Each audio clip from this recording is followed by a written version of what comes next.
Oh, you know what I love? Sports. Love sports. Sports. When it comes to Texas A&M. Where are you getting this information? Let me tell you. Welcome to TexAgs. I need to talk a little sports with you, Ags. David Nuño here with TexAgs Radio. Billy Liucci here on TexAgs Radio. Olin Buchanan. Holy smokes, he made that catch. I was like, we're going to go win this freaking game. The best way for us to win is to do it together. Do you realize everybody knows who you are right now? I think we're coming into this year with a new confidence. Schools are like, we're freaking Texas A&M, man. Like, that's about as pretty a throw-catch combo as there is. I saw the safety roll, the slot fade. I knew where I needed to put the ball. You had no other option but one hand at that point. Yeah, man, 50-50 ball, I got to come down with it. You know, if I'm betting on anybody, it's the Aggies.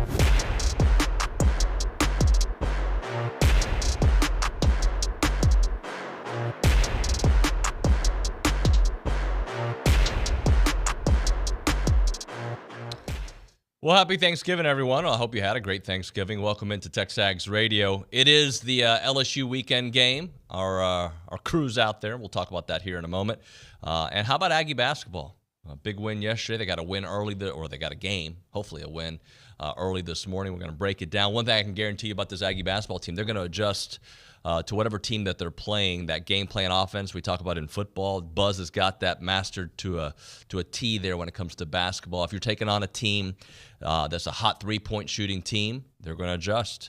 If you got a team that forces a bunch of turnovers, Buzz and company are going to adjust, and that was Penn State. They force a lot of turnovers. If a team's good in the paint, they're going to have to adjust, and that's what we might see here in a little bit as they take on Florida Atlantic, a team that can shoot the three ball and a team that can absolutely take it in the paint. Henry Coleman, Boots Radford, Wade Taylor combining for almost 49 points a game. That trio right there, 48.8. Which is 67% of the team's offense. They have been fantastic. Tyrese Radford averaging 15.2. You got Wade Taylor leading the way at 18.2, and Henry Coleman, double-double machine. Didn't have one yesterday, but looked phenomenal, 15.4. As I mentioned, what Florida Atlantic does well is they got the 7-1 big man Golden, who was really big for them in the NCAA tournament last year. He is phenomenal. He leads the team in scoring. The team overall shoots 42%, the biggest challenge of the year so far. But A&M does adapt to whatever they need to do, and we'll see how that goes here in a few short hours. It is TexAgs Radio presented by David Gardner's Jewelers here in the Rollo Insurance Studio. Today is Friday, November 24th, 2023, and it is the Go Hour presented by the Warehouse at CC Creations. Let's go straight to the Brian Foley Law Hotline. That's where we find Olin Buchanan, our Heisman Trophy voter, columnist extraordinaire, who's here with us. And also, are you on the phone? Okay, he is on the phone, but he's here in front of me. Hello, Olin. Good morning, sir. Why am I not hearing Olin? Me? There you are. Here I am. So, yeah, computer causes new problems. All good, man. All good. How's Baton Rouge treating you? It's been nice. The weather's not too bad. Had a nice Thanksgiving yesterday. I trust y'all did too. So everything's good. Hopefully it'll treat me even better tomorrow when the Aggies come in and pull off yet another upset. Well, let's run our mouths for a little bit with three things we want to see, brought to you by the Brazos Running Company, your local Aggie-owned specialty running store, where you can find Brooks on Hoka shoes located at the Century Square below the Star Cinema Grill in College Station. OB, you want me to start things off, or do you got it? No, go ahead. All right. First thing I want to see, and you're going to like this one, OB, I want to see a four-man front more often than not, all right? A four-man front that will live and die with attacking, blitzing, and making life very hard for Jaden Daniels. I don't necessarily need more help in the back. I need more help attacking the quarterback, making life hard for him, because I think even when you've put defenders back there, they have struggled in that situation. So I say just give them blitzes and just make life living hell for Jaden Daniels and that offense. That's the first thing I want to see. I want to see a run game. Borrow from the game plan that we saw last year. Don't have Devon Achane, but I want to see them attacking them with the run game and obviously opening it up with the pass. But if you can establish the run early on, I think it's going to help out. And how about this? A non-offensive score. I don't care if it's from the defense. I don't care if it's kick return, punt return. Get me a non-offensive score. You need to keep up with scoring with LSU. Who was it? Peter Burns told me 2 days ago at one point they had scored on 15 straight possessions. This offense is high-powered, so let's get a non-offensive score to help out the A&M offense, OB. Yeah, well, all of the above. And I would say I want to see A&M Dayton Daniels in the pocket with that pass rush. If they can't get him to sack him, at least keep him in the pocket where he can't scramble and make. I know he's having a great year throwing the ball, but I don't want him. I don't want him to be able to beat you on big play scrambling. So keep him in the pocket, have a spy ready, and then offensively efficient. It's not a great defense you're facing. Be efficient. Don't create turnovers. Get the ball out of the. These are a lot of things, but they all fall into one category of efficiency. Get the ball out of Jalen Henderson's hands quickly, because we saw last week, you give him time and he can make big plays, right? Right. We saw it the week before. Give him time, he can make big plays with his receivers. Well, give him time, and there's big plays to be made against that LSU secondary. Man, this one here, OB, do you get a sense for how important it is to the LSU crowd? I asked Matt Moscona. He's like, it's just, I forget how he phrased it, but it was not like, it's not like they had this revenge factor in their mind, but I would assume the fans probably do. I think my history of following LSU games, whether it be against A&M or anybody else, they treat everybody the same that comes into Baton Rouge, like crap. So, to me, the revenge factor thing is almost always overblown. Almost. I know that after that 74-72 A&M 7 overtime victory, that was a different thing, because in their strange way of thinking, they had somehow gotten cheated, even though every call was shown to be correct. But beyond that, I think they want to win because it's the next game to win. And I guess there's a certain rivalry with A&M, even though most LSU fans will tell you that they look at Alabama and the old-timers look at Ole Miss, first as the team they want to beat first. But, yeah, I'm sure that there's a somewhat of a rivalry factor there. But, it's the last game. It's the last home game for their seniors, just like, all those things. And to get the best bowl game possible. I think still on track for a 10-win season. So they've got a lot of reasons to play beyond the fact that they lost last year. A mistake. You know what I think the number one motivational factor for LSU is that they're playing to win the Heisman Trophy for Jaden Daniels. That's true. That's true. And that A&M has a great opportunity to play spoiler in that. That is something that, look, he's not the same quarterback he was last year. He's been excellent this year. He was really good last year, but he's taken his game to new heights. But A&M did have his number in that last game. Yeah, and it was the big fumble that Edgerrin Cooper caused when Damani Richardson picked up that, and it was on him, and it completely changed the trajectory of that football game. Now, one of the reasons I suspect that he's better this year is his offensive tackles are now proven sophomores instead of true freshmen playing there, so he's probably getting better protection. And his receivers have gotten better as well. But there's no doubt that he's raised his game, and like you said, he's a much better quarterback than he was last year. And right now, I do believe he should be the prohibitive leader in the Heisman Trophy race. And if he can go out, and this is the way LSU's going to look at it, if he can go out and have a big game against the number 8 defense, I think that's what A&M still is, the number 8 ranked defense in the country, well, that just adds to an already just strong case that he should get it over Bo Nix or Michael Penix. What happens if A&M completely shuts him down. He has modest numbers. Does he lose the Heisman this weekend? He could.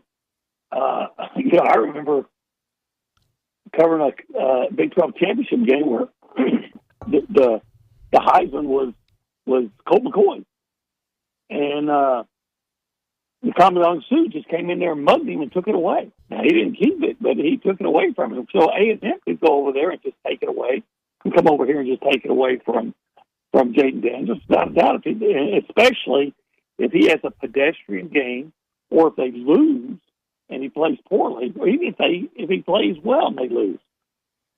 If you combine that with Bo Nix or Michael Penix playing well down, because they got 2 games to play, and then he could absolutely lose it. A&M could take it away. OB, let's do a little pick six, shall we? Because you actually had a pretty good week, my friend. According to Week 12 results, you didn't have. There was one guy who did better than everybody. I won't mention who that is, but OB, you were second on the week, tied with Steve McKinney. You went 4-2. I'm sure our audience is captivated by the season standings. You are currently tied for fourth, but you're at 500 at 36-36. Only 3 games off first place, Steve McKinney at 39-33. Let me guess who had the big week last week. Could it be Nuño? Let me check. I don't know. Let me see. Oh, yeah. Yeah, I didn't see the name there. Yeah, David Nuño, 5-1. Huh. Interesting. That's, I didn't know. I just saw standings. Hey, you know what? Give credit where credit is due. I am currently in second place for the total standings at 38-34. So Steve McKinney, I think Steve won it last year. This guy's really good at picking games. Yeah, well, he played at a high level, so he probably has a little extra knowledge that we don't have. He's got a little bit of it. Let's get into the games this week. We're going to go to the Angry Elephant News and Social Center where we find Hannah. Hello, Hannah.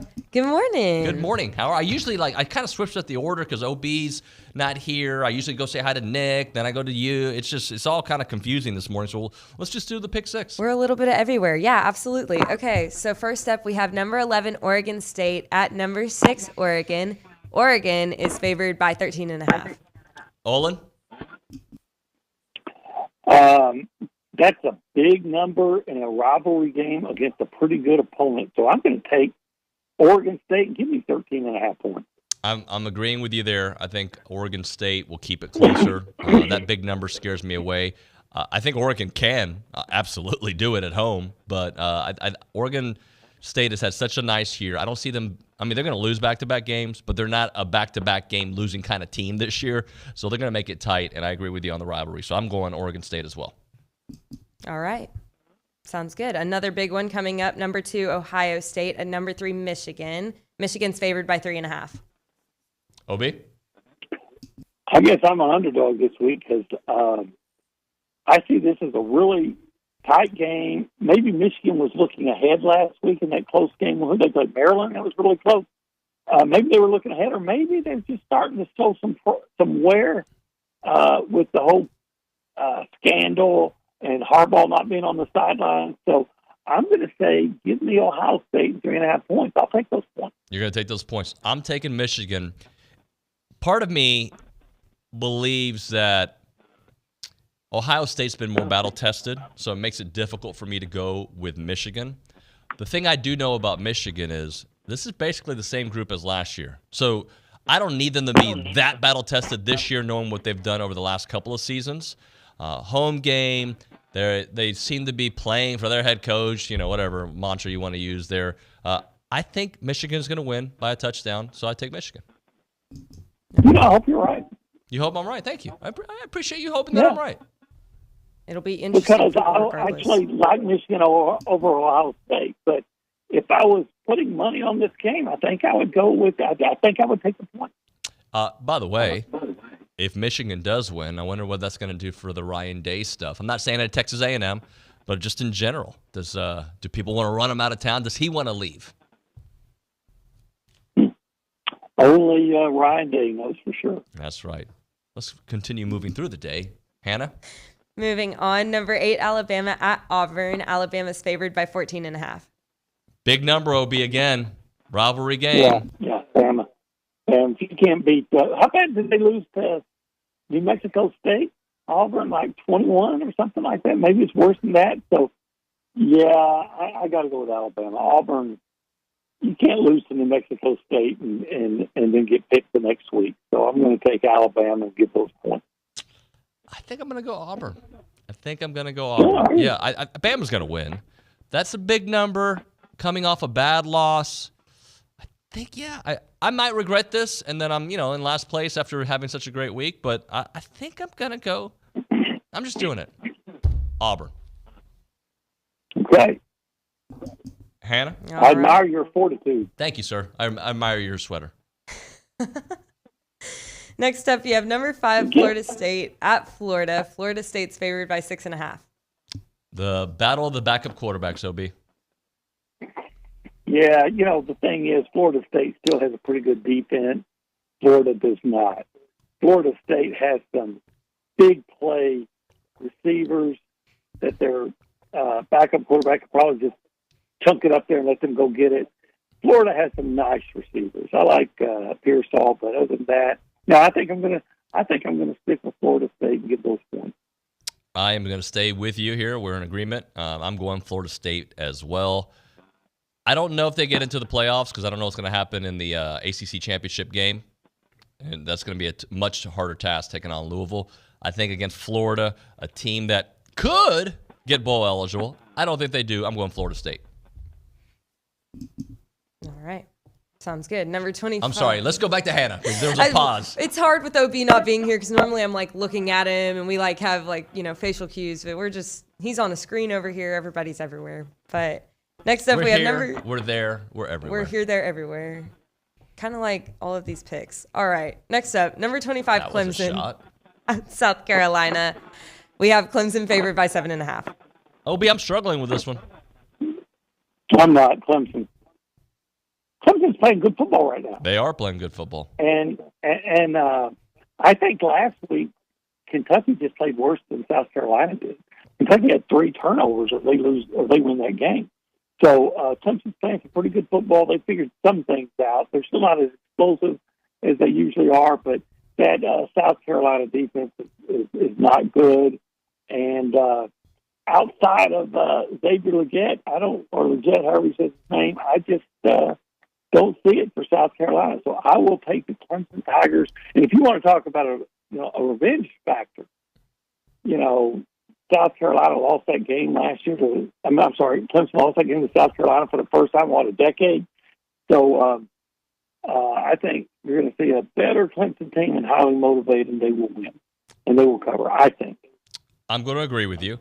I'm struggling with it because I haven't completely bought into the resurgence of Clemson. Just the early parts of the season are still fresh in my mind.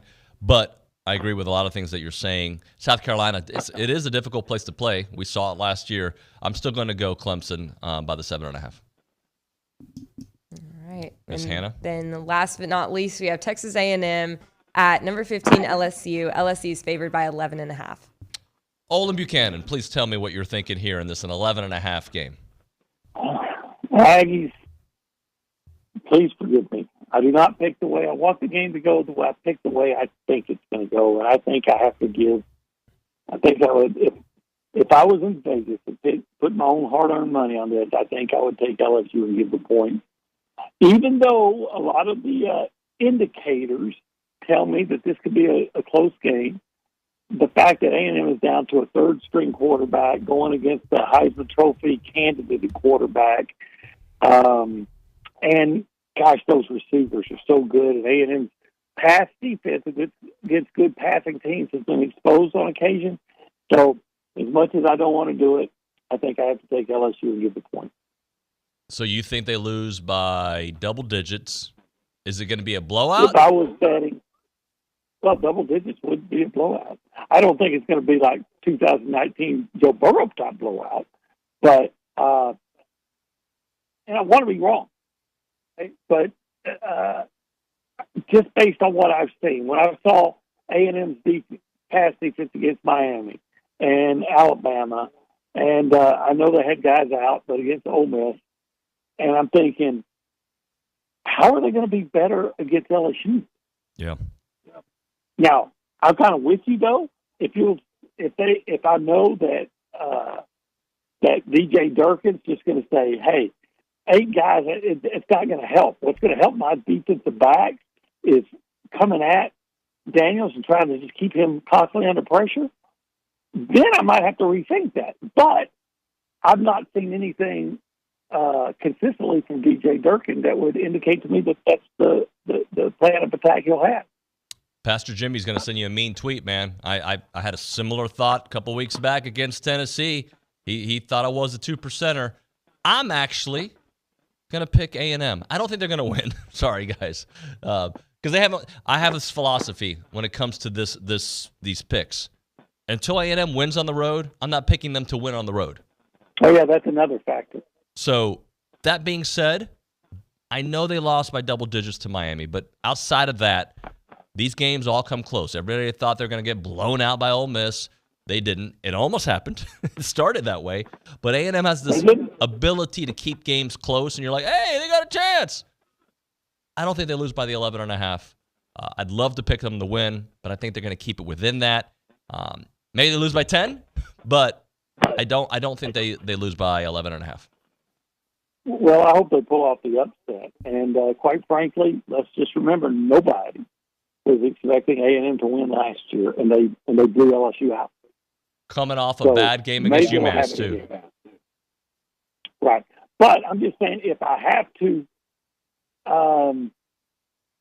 be honest with myself, the way I'm thinking, when I look at the data of the game and in the matchup, that's just the way I try to be objective and in analysis.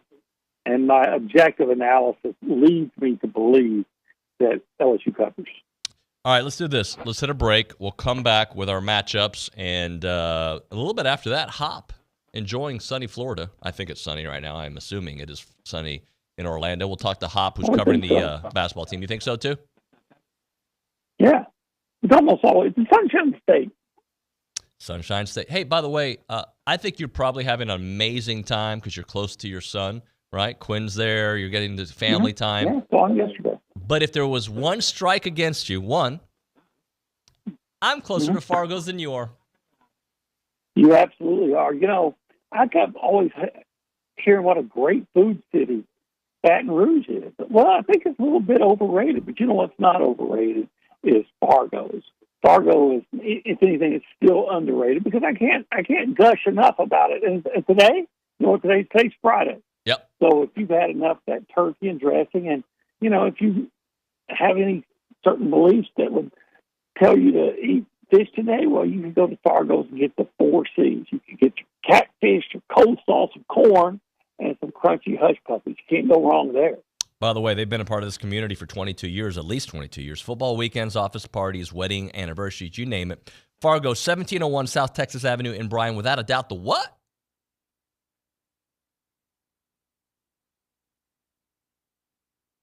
By the way, it's their trademark. It is true. It's Fargo's. Truism. Fargo'sism. Nuño-isms, as Nick says. We'll say hi to Nick, too, on the other side. It's TexAgs Radio.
All right, we're back. TexAgs Radio, presented by David Gardner's Jewelers, Rollo Insurance Studio. Go Hour, presented by the Warehouse at CC Creations. So we're going to switch some things around. Hop's trying to get to the arena for some basketball. So let's go to the Brian Foley Law Hotline, where we find Hop, who's there in Orlando. OB's in Baton Rouge. I'm in College Station. I don't know if this show's ever done this kind of star power all over the place. Hop, you're pointing at your headphones. Do you hear me? Good. That sounds like a no. It doesn't sound like I hear him. Good morning, Hop. Here. Hey, how you doing? Good. Oh, there he is. Good times. Hey, Hop, get us ready for this game, man. So I'm doing a little research on Florida Atlantic. Obviously, I watched them in the NCAA tournament. They were a lot of fun to watch. I was rooting for them after A&M was kicked out by Penn State. They're a team that's got a big, that can score, they can shoot the threes. Are they the same Florida Atlantic team that we saw at the end of last year? I think so. I watched the second half of that game because obviously we're doing the presser after our game. But they've got that Vladislav Golden 7-1, who's coordinated for a 7-1. Usually 7-1s, you lick your chops because they're going to be slow and you can take advantage of them. This kid is coordinated. He can do all kinds of shots. I think the key for A&M, if you look yesterday, Henry Coleman, with his aggressiveness to the basket, he got the big yesterday, the Wahab, in foul trouble. So if Henry could do the same thing and use his quickness, go to the basket, collect a few fouls, maybe you can get him on the bench and limit him to 20, 22 minutes a game. If that's the case, I like A&M's chances, but they've got guards, and if you look, they had like 6 guys in double figures. So their guards are interchangeable, and they can make shots anywhere on the court. John L. Davis and Elijah Martin are the 2 guys that they are going to rely on the most. Both were co-player of the year preseason for the AAC. So this is a loaded team, and you got to wonder, how did they lose to Bryant? But I can promise you they're not going to play at the same game they played against Bryant, because this is for them. They need this game as much as A&M needs this game. This is a huge net win for them if they can get it, and so they're going to be up for this game. So if they're not able to get Golden in foul trouble, how does A&M adjust and win that game? Well, they're gonna double team. They're gonna make sure that they're gonna collapse and make sure that they're gonna have 2 bodies on him anytime that he's turning to go to the basket. What's that gonna? That's the result is gonna be, there's gonna be somebody open from the outside. And in this case, Florida Atlantic has guys who can make shots from the outside. So it's going to be a challenge today. This is one of the biggest non-conference games A&M has played in a long time. Hey, Hop, what is different about Henry Coleman's game these first 4 games? He's always shown flashes of this, but this has been the most consistent he has played, and I'd also probably add the most physical I've seen him play. Yeah, I mean, it's incredible. I mean, for him, it's not just the points and it's not just the rebounds. If you look, he had a tendency to commit some bad turnovers earlier in his career.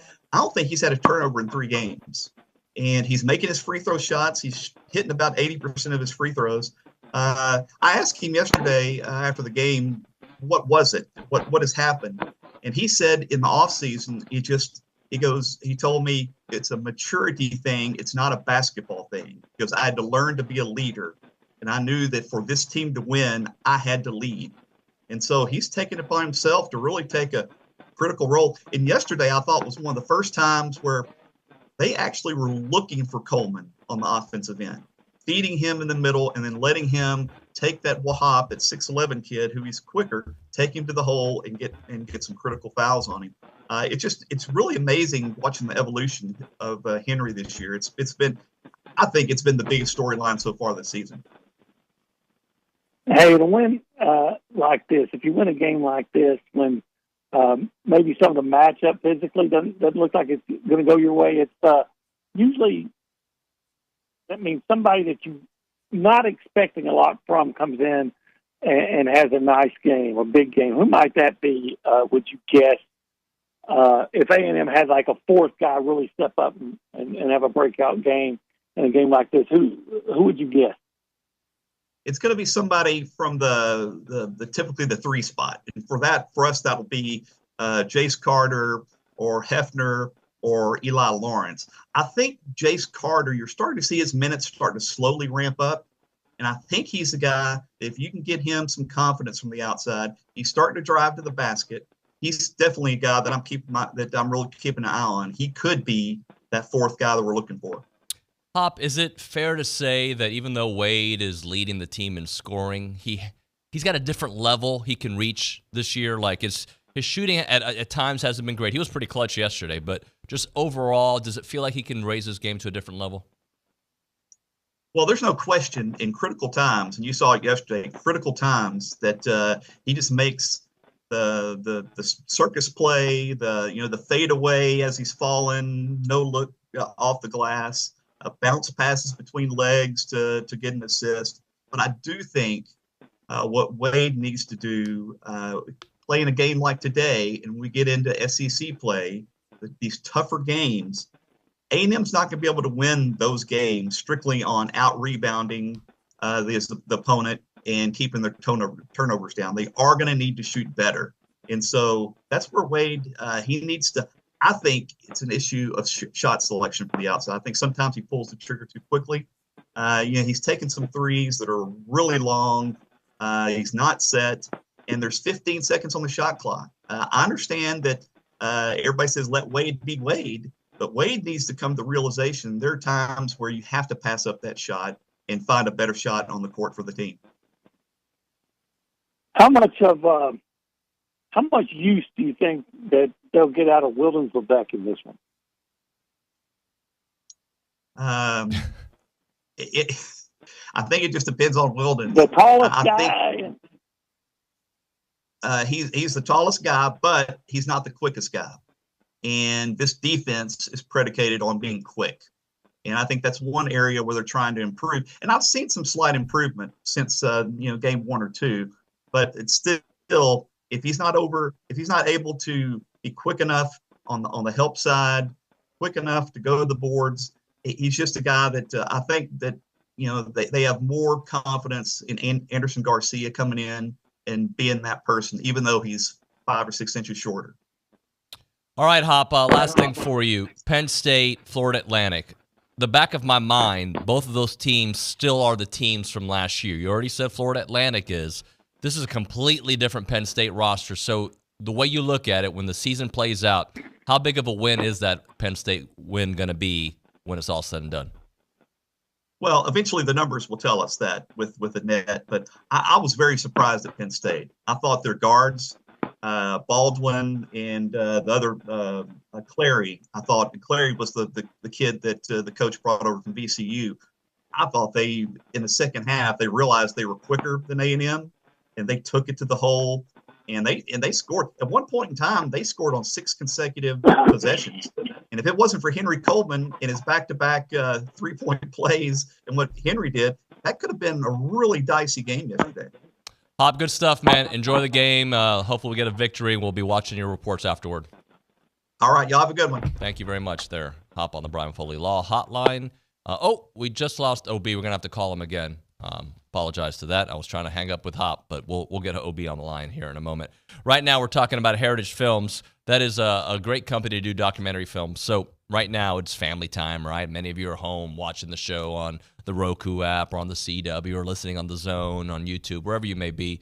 And you got family all around, like you spent some family time. You're very thankful for family time.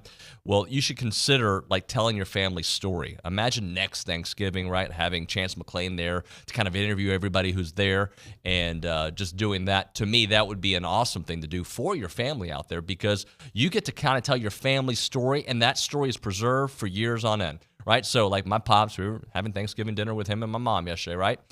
He's 93, right? And I hope he's here another 50 years. I do, and but nobody is guaranteed tomorrow. So getting these stories saved for your kids and then later their kids to have the family story there on video is fantastic. So make sure that you check out Heritage Films. The website is yourheritagefilm.com, yourheritagefilm.com.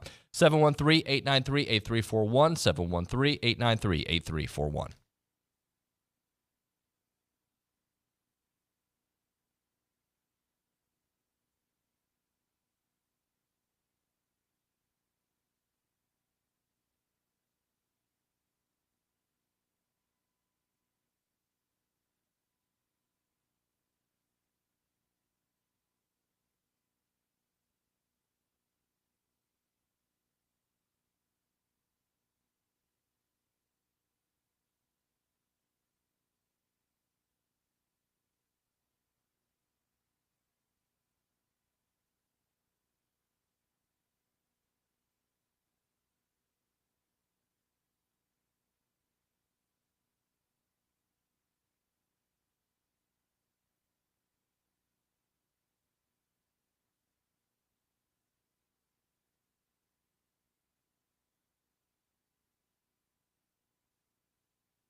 It is TexAgs Radio. We are presented by David Gardner's Jewelers. We are here in the Rollo Insurance Studio. It is the Go Hour presented by The Warehouse at CC Creations. And I'm drinking myself some TexAgs coffee. Beat the hell out of the morning by going to texags.com/coffee. Let's give away some coffee, OB. Let's think of a number. What's the number for the people who text in at 979-693-1150, TexAgs Coffee? We're going to try to give away a thing of coffee. Number 6 in tribute to Devon A-Chain leading that upset over LSU last year. Number 6. Please text in TexAgs Coffee. The 6 texter at 979-693-1150 will get themselves a free batch of TexAgs Coffee. By the way, OB, I feel very bad. We have not checked in with Nick Savage. The guy's been so busy working. He's got people in Florida, Baton Rouge, studio. Let's say hi to big old Nick. Nick, good morning, buddy. That's the first time I think you've ever called me big, so I appreciate it. But thanks, I'm not yeah. the only one, buddy. I think most people say little Nick. Yeah, I've been very busy figuring all this out, but we made it work, so I'm happy about that. It's really lonely back here, by the way. I guess I should show me, back here. But again, all these different locations makes it difficult. But yeah, back here in the fishbowl, just me, no one else. So it's okay. But did y'all have a good Thanksgiving? Thanks for asking, buddy. Yeah. I did. I did have a very nice Thanksgiving. Good. Glad Love to hear. being with my in-laws' family, and of course my parents and my brother. We went to his house. It was a great time. The part I don't like is leaving Houston at 9:33, getting home around almost 11. Man. Yeah, I know. Like, you know me, I go to bed at 9. I dipped at like 6. Well, I like my family. Well, okay. Great. Now I'm in trouble. Thank you, David. I think your mom's listening too.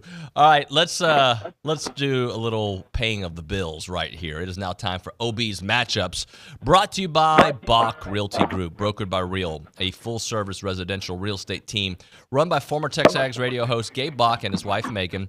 Megan, Gabe, and their team ready to help you from luxury and new construction to farm and ranch and first-time home buyers, investment properties, and much, much more. Let Bach Realty Group be the Aggies you trust for all of your real estate needs. All right, you know it's real when OB puts the glasses on. OB, let's get into it, buddy.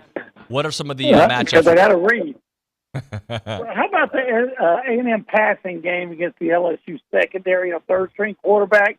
Jalen Henderson still only his third start, even though he's played pretty well, and he has really good receivers to work with. We know about Anai Smith.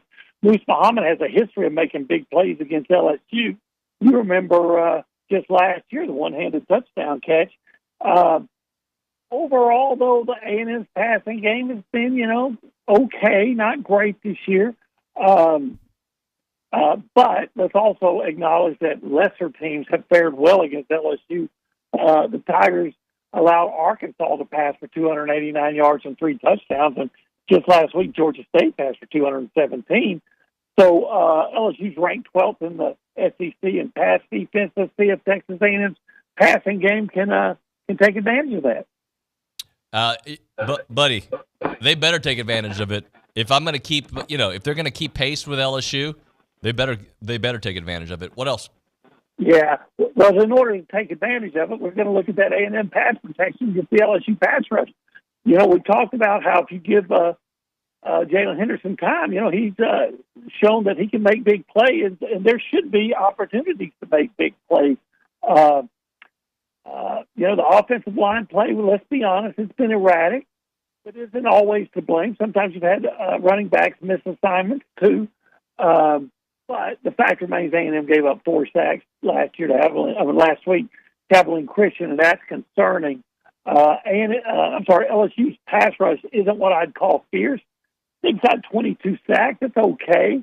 And we all know that their pass rush starts with linebacker Harold Perkins. He leads them with 5 sacks and 5 quarterbacks pressure. So if you can account for Harold Perkins and keep him from wreaking some havoc, I think the Aggies have a pretty good chance of protecting Henderson and maybe making some of those big plays we're hoping for. God, I hope so. I really hope so. But beyond the pass protection, let's look at that A&M offensive lineman and the LSU defensive front. That A&M running game was vital in that win last year, and it could be vital in A&M pulling off an upset again. You know, you got Reuben Owens with Le'Veon Moss and Amari Daniels. They're not as explosive as Devon Achane, but they can be effective. And that strong running game might be the key, you know, because not only will you keep, you know, be able to be productive and move the ball, but keep that LSU offense on the sidelines too. That A&M running game has been effective of late, 191 yards rushing last 3 games. That's the average. LSU's ranked 13th in the SEC in run defense, and only Vanderbilt has had more difficulty stopping the run. 6 LSU opponents will rush for 148 yards or more. So, hey, if you can run the ball effectively, that'll also slow down that pass rush. So that's another area which really depending on your offensive line. And how about this, you know, on the other side of the ball, A&M linebacker Adrian Cooper versus LSU quarterback Jay Daniels. Cooper's having an All-American year. Daniels is the leading Heisman Trophy candidate. They're going to be big. They're going to be, you know, high-profile guys in this game. Daniels is a threat on design runs. He can scramble. So from that linebacker position, Cooper's going to play a big role in both, you know, in just run defense and probably as a spy to keep Daniels from scrambling and turning busted plays on pass protection in the long game. And of course, remember last year, we talked about earlier, Cooper stopped Daniels on his own read, forced a fumble, which Bonnie Richardson returned for a touchdown that swung the momentum to A&M. Hey, look for Cooper to make some more big plays. OB, I'm going to ask. And finally, go ahead. I'm sorry. Yes, sir. No, go. I was going to say, and finally, this is one everybody knows about. It's the A&M secondary against the LSU receivers. You know, yes, A&M is ranked second in the SEC in pass defense, but they've been in vulnerable times. We talked about Miami, Alabama, Ole Miss, all exceeded 300 yards passing against A&M. And, yeah, I know sometimes, especially against Ole Miss, they haven't completely been healthy. We think Tyreek Chappelle and Deuce Harmon are back, and Josh DeBerry is day-to-day, according to Coach Elijah Robinson. So we'll see how that goes. But A&M needs to be at full strength against LSU.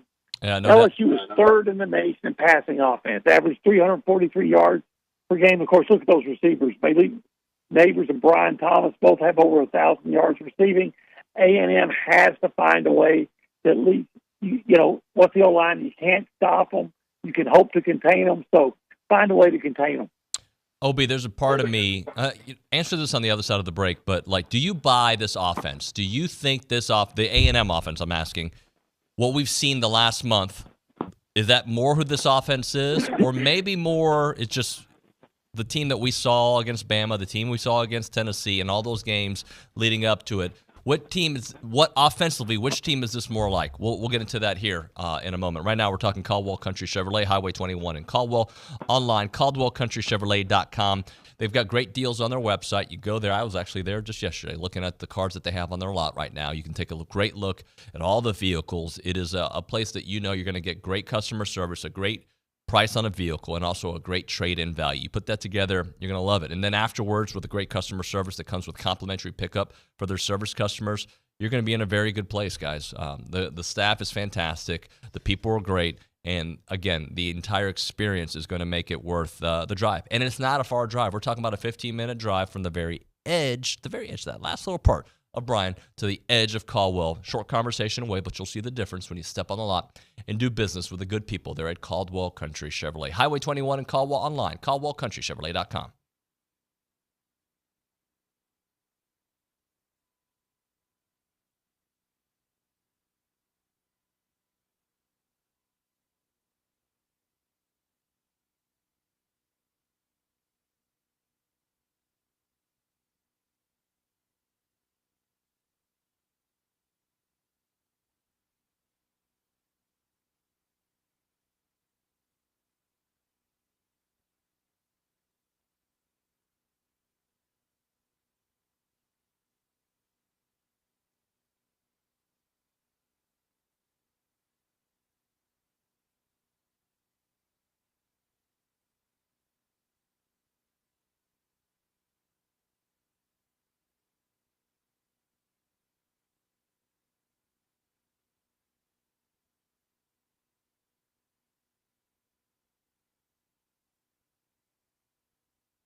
All right, TexAgs Radio presented by David Gardner's Jewelers. Let me read this text real quick because it's about the question I asked OB. 4 straight games with 30-plus points from Chase in Houston. Who knows if that actually means anything, but maybe they know they can actually move the football and put it in the end zone right now. So I asked you, OB, do you buy this offense the last month they have been scoring, averaging 38 points in that stretch right there? Do you buy it? I do, and I'm really intrigued about the game tomorrow because we do know that LSU has some defensive issues, and I also think we're going to see more of the Bobby Petrino influence than we've seen since maybe early in the year. Because let's face it, he didn't have free reign on the offense until last week, and he wasn't going to show a whole lot, I wouldn't think, against Abilene Christian. That said, there's only so much you can put in a couple of weeks. So I think it's going to be very intriguing. But the fact of the matter is, they put up, 51 against Mississippi State? That Mississippi State defense is it's not bad. Mississippi State's a terrible team. The defense is better than LSU's. And I think that was pretty obvious last night if you watched that Ole Miss Mississippi State game. So I think that I would expect to be able to score in the 30s again. The issue is, can you keep LSU out of the 40s? Time to bank on it. Presented by Vera Bank. Authentic, relationship-based banking built for real life. Go see Joel Jackson and the team. Learn more at verabank.com. OB, what are you banking on? I'm banking on 2 touchdown passes, or I should say 2 touchdown receptions by Anaya Smith as he goes out in a blaze of glory. And I'd like to say maybe it's even leading an upset. Let's hope so. I'm banking on Edge Cooper forcing a turnover, maybe a strip sack, right, that leads to a defensive score. Why not? He can do it. He does it. He's done it often. OB, great player. Let's hope let's hope he has a great game. OB, you told us earlier you do think LSU is going to win, but if A&M is able to come away with a victory, what is going to be the key point? I think their defense just had a great game, and they didn't give up too many big plays. They kept that LSU offense, maybe not in check, but they kept it from being overly explosive. Olin, thank you so much, buddy. Have a great time there with the fam and enjoy the game. All right, that's Olin Buchanan there on the Brian Foley Law Hotline. When we come back on TexAgs Radio, Around Aggieland, my interview with the Craniac. And then at some point during the 9 o'clock hour, Billy Lavernius Liucci. That and more on TexAgs Radio.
Welcome back in, everybody. TexAgs Radio, presented by David Gardner's Jewelers, Rollo Insurance Studio. If you want to call, you could probably do that. I mean, you don't have to. You can text us, too. However you want to communicate with the show. You can chat on YouTube.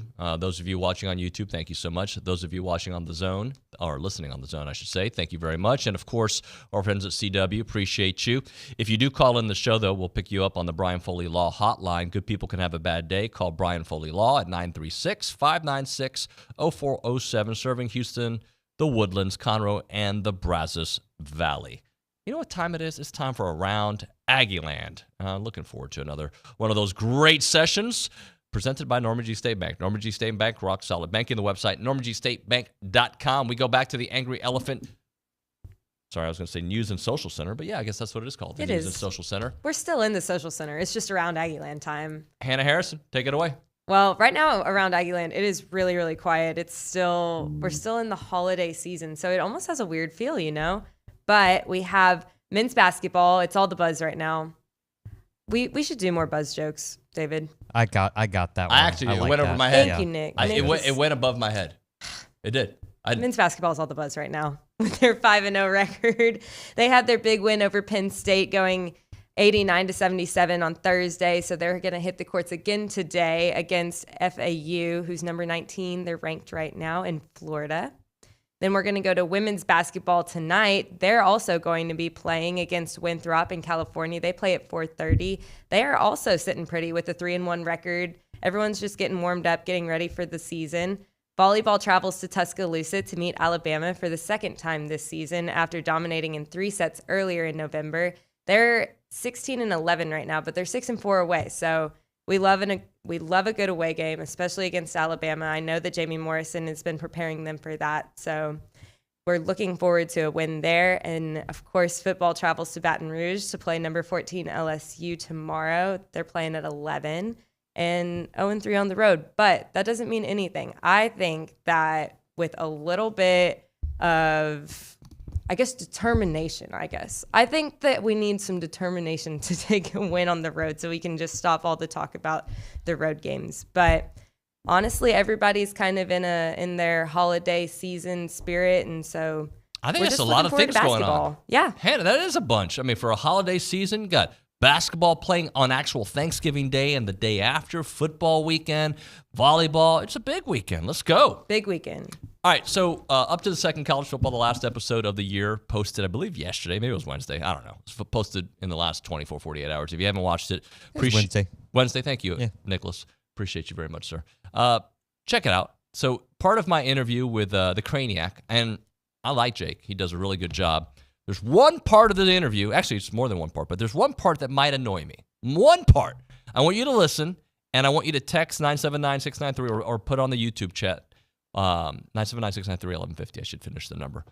What you think annoyed me during the interview? If you can figure it out, I'll just say, good job. That's all I'll do. Here's the interview with the Craniac, Jake Crane. Our next guest is the J-Boy. We know him, Jake Crane here, host of on the Daily Wire there, Crane and Company. What's going on, my man? How you been?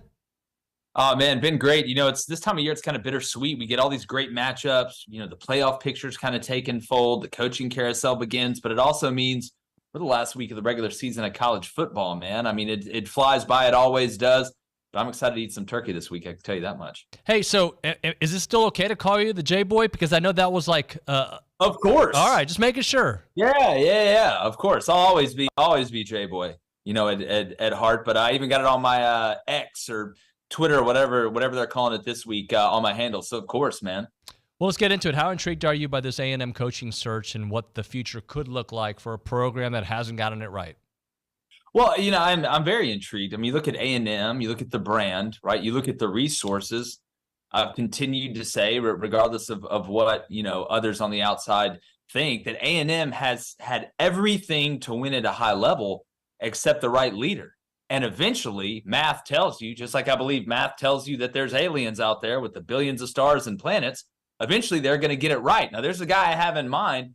I think you would have heard maybe more about it, maybe not, if they go get him. But at some point, A&M is going to hire the right guy who can be the heart of the Mega Ranger. Because, again, what does A&M not have? right? And they have the resources, they have the facilities, they have the NIL, you have the tradition, you have the loyalty, you have the fan base, the home field atmosphere. It's just they need the right leader, and eventually they're going to get it right. Will they do it this time? We'll see. So who do you think that right name is? You say you got an idea of one. Like, who do you think makes sense? Pretty simple. Same reason why I'd take a guy in the transfer portal that I've watched tape on before over projecting a guy out of high school. It's Urban Meyer. Like, and you say that, people are like, oh, Urban Meyer, like it's Kim Jong-un or something. Yet I see him on Fox every Saturday on Big Noon Kickoff. Urban Meyer, I'm not saying he's the greatest person of all time, but I hate to tell everybody, there's a lot of people in this business that aren't exactly the greatest people of all time. There's a lot of coaches that have won who have not been the greatest people of all time. Everybody's not John Wooden. Sometimes you're Bob Knight. It works out like that. And when I look at a guy like Urban Meyer, you can sit here and project, hey, Lance Leipold's done a great job. Jeff Traylor's done a great job. But you haven't seen them in this environment going up against what they're going to have to go up against, including Texas and Oklahoma. I've seen Urban Meyer do that before. Not only have I seen him do it, I've seen him thrive. NIL takes care of recruiting. I've said this before, and people are like, oh, can he adapt to the times? Urban Meyer's greatest strength is his hiring ability. He knows who to hire to help him run the thing. He's got a great schematical mind, but he understands the CEO aspect of it. And the biggest thing, Nuno, and I think this would get him where you didn't have to break the bank. Nobody's done it at Texas A&M before. Steve Spurrier had done it at Florida before.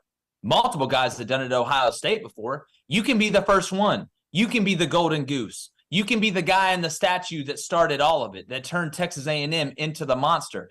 And some people won't like his personality. Well, guess what? When he's out there beating Alabama and Texas and Oklahoma, you're going to love him. Absolutely love him. I think Urban Meyer's a proven commodity. It's about time A&M got it right. And if you want to win, that's the guy you need to go get. Are you not scared off by the fact that he hasn't coached in 5 years?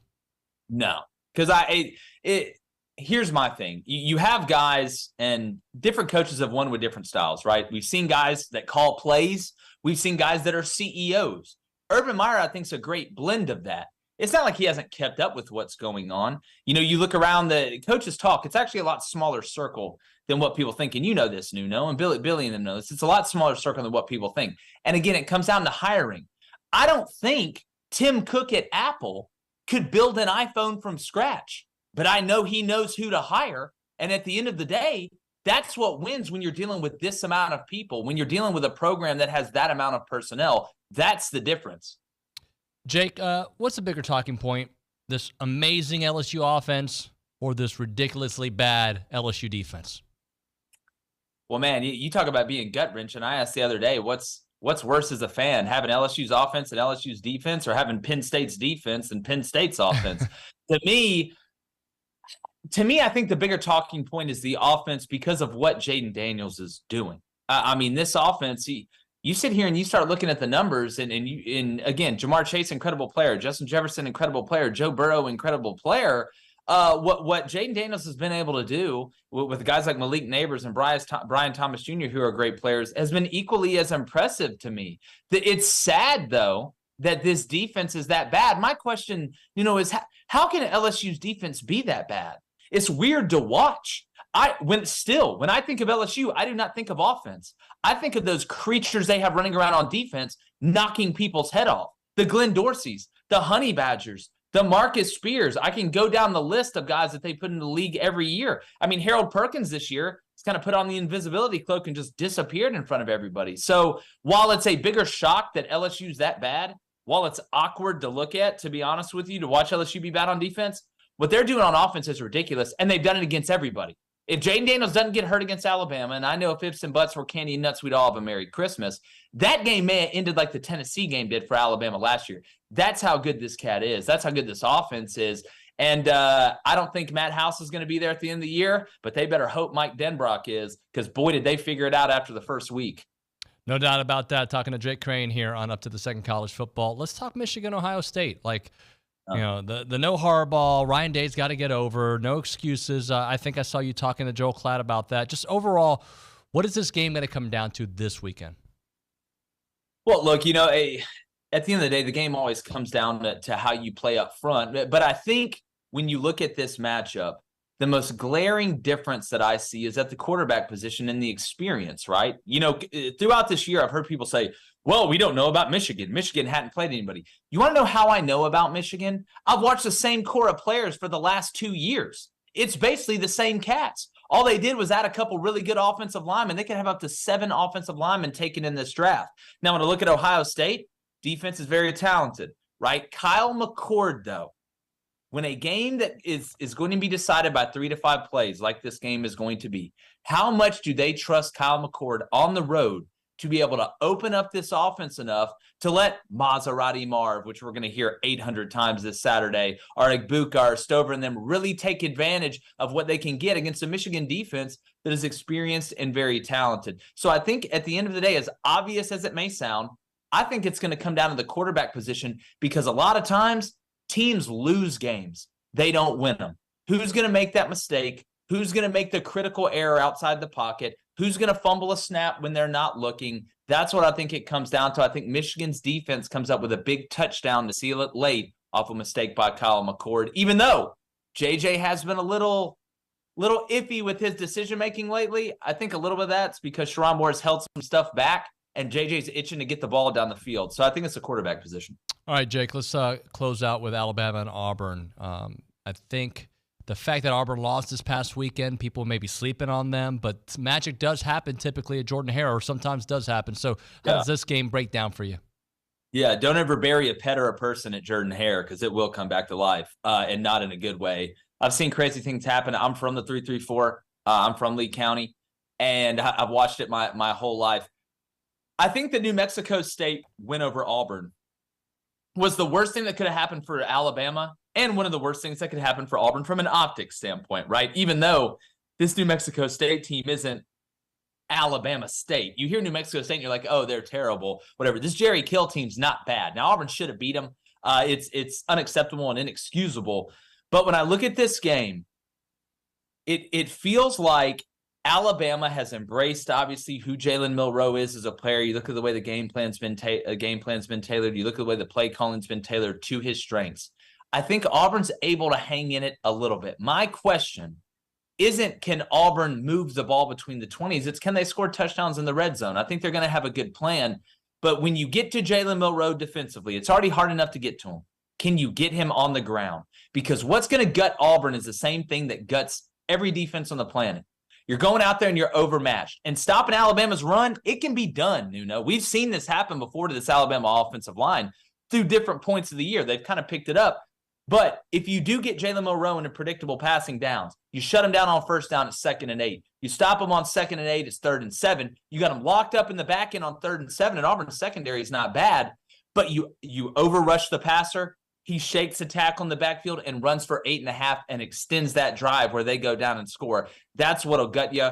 Ron Roberts, Auburn's defensive coordinator, I think is going to mix it up. You need a whole buffet. It can't be a single course meal here. It can't be one thing. Can't live in a world of absolutes. I think it'll be closer than what people think. I'm actually leaning toward Auburn covering the plus 14.5, but I just feel like Alabama, at the end of the day, science is science, gravity is gravity, talent is talent. Auburn's got 1 4-star that starts on offense. I like Alabama to win this game. Jake, great stuff, man. Thanks so much for joining us. Let's do it again, all right? You know, it's always fun, man. You guys do a great job, and everybody have a happy Thanksgiving. Enjoy the football watching. Happy Thanksgiving. I like Jake. Hot Sports Take Jake. He's very good. Nuno. Oh, few of you got it right. So, like, when you feel like you've known somebody for a long time, and there's, like, people I know that I don't really know their name, but I see them and I know I should know their name, and you walk by, hey, man, like, how you been? Like, we've all had that, right? That's how I feel like our relationship is with the Craniac.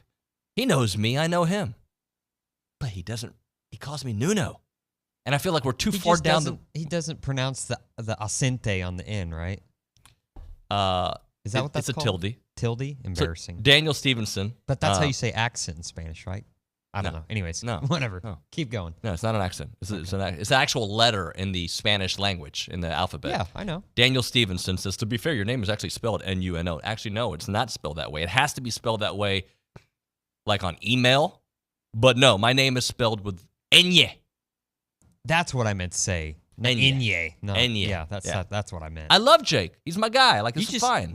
Next time we got him, we just go, hey, Heads But up. I think I'm too far down the road to say, hey man, just so you know, bro, like it's Nuño, not Nuno. The next time we talk to him, we'll have forgotten probably. So he'll get us again with it, and I think we'll start the cycle again. The best thing to combat that is by saying his name incorrectly. No, that's not cool. Jack.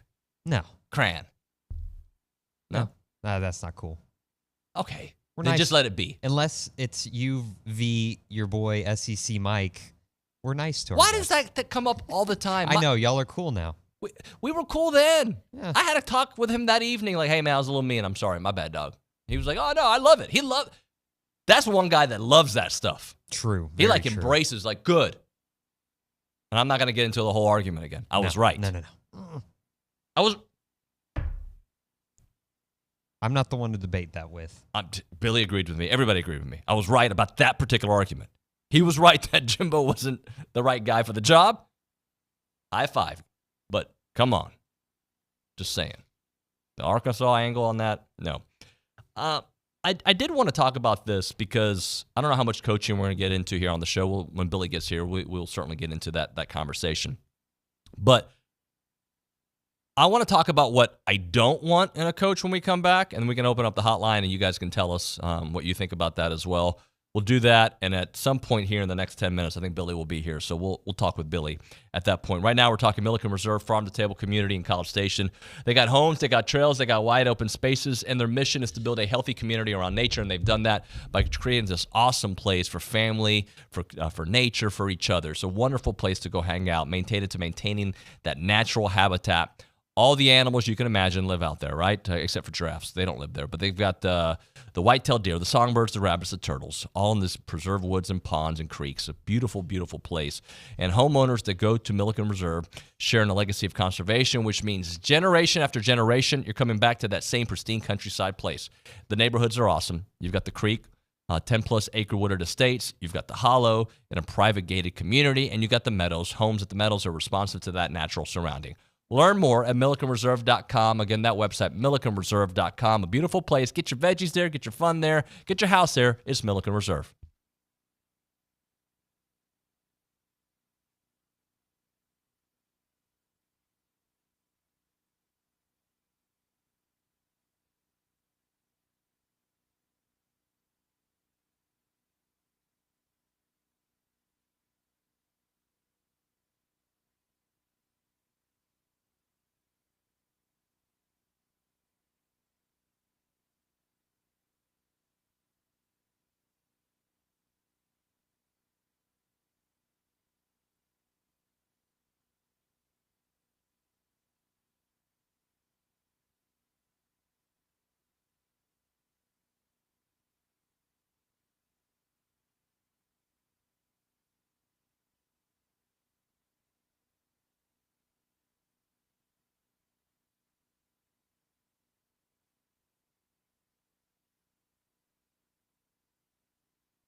TexAgs Radio presented by David Gardner's Jewelers, Rollo Insurance Studio.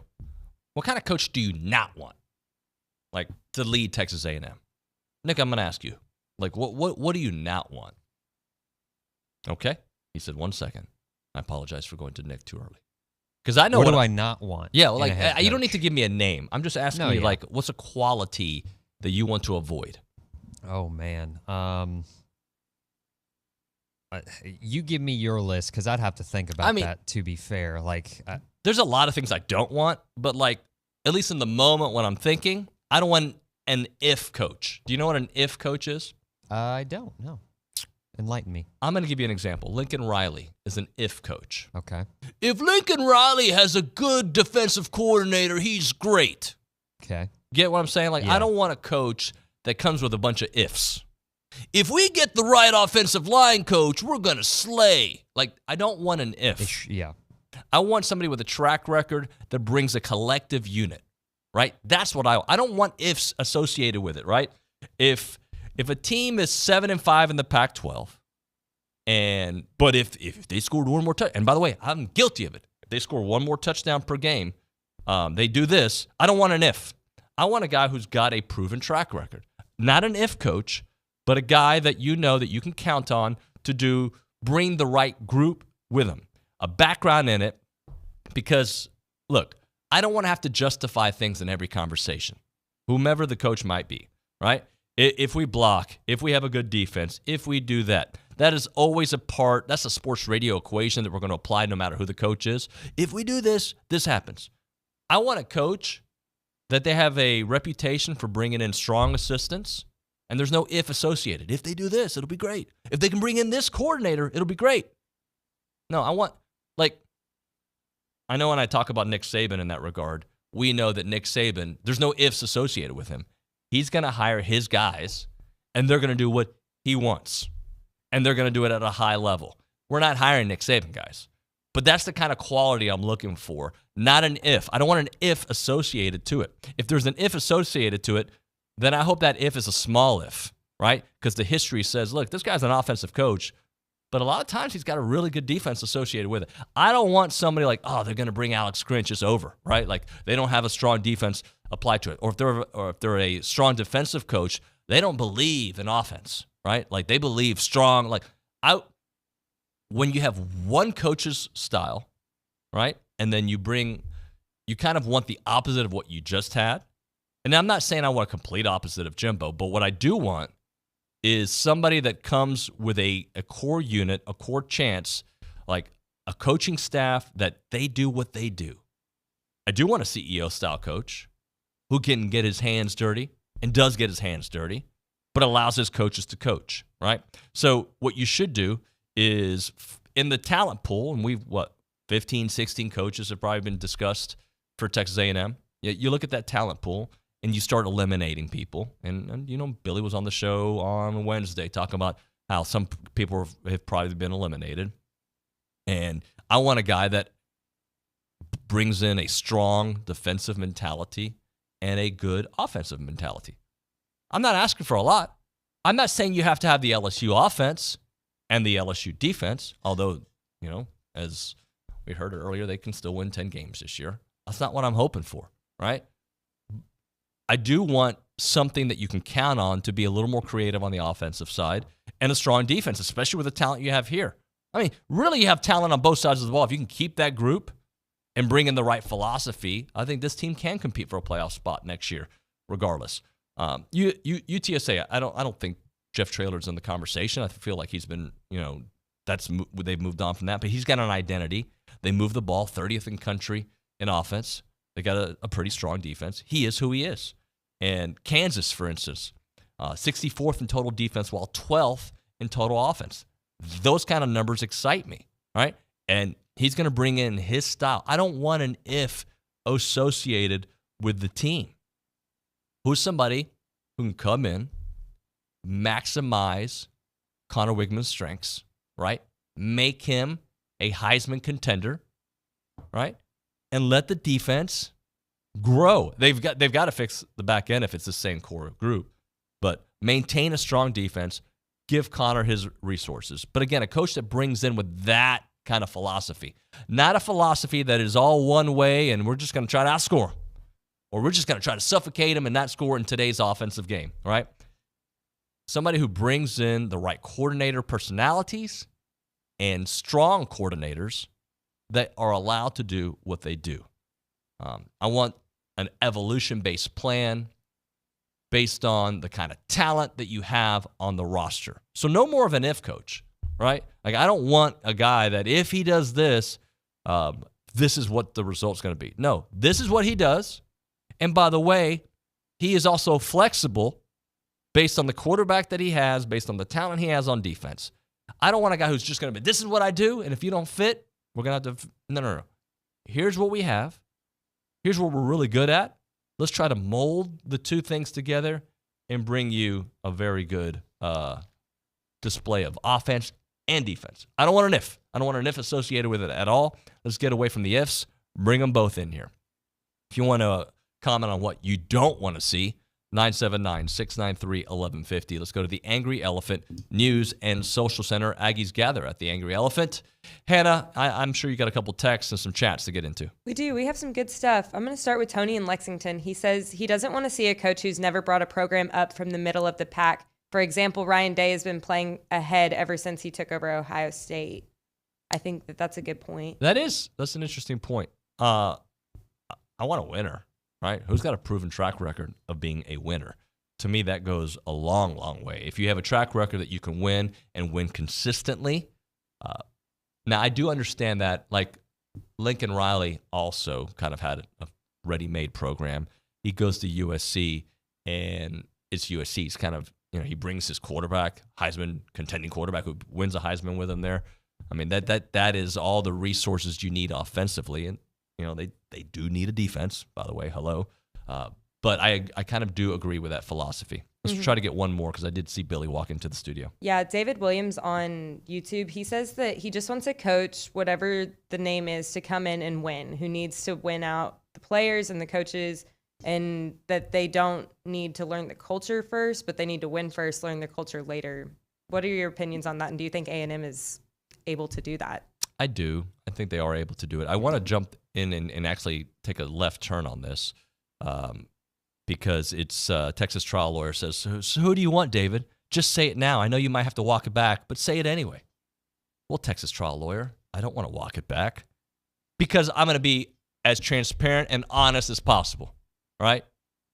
I don't know. For real. Because 4 days ago, I wanted Jonathan Smith. 2 weeks ago, I wanted Jeff Traylor for a moment, right? Hey, can we hold out for Ryan Day? Said that too. I think my personal favorite of all the candidates is Kalen DeBoer. I just don't think that is possible. I don't. I'm going to keep winning. So those are the ones. All right, so I see Billy walking in the studio. We will hit a break. When we come back, we'll try to get into some of that and much, much more. Right now, we're talking about the Association of Former Students. If your organization or business is looking for an opportunity to engage with Aggies, then check out the Association of Former Students. They bring Aggies of all ages together during events held throughout the year. Marquee events such as Aggie Ring Day, All Aggie Hullabaloo Gathering. They all welcome tens of thousands of guests. There are many sponsorship and vendor opportunities available to get your brand in front of attendees. All events offer a wide variety of both digital and in-person options to promote your brand. Options include title sponsor naming, on-site presence, activation, recognition of social media posts, and much, much more.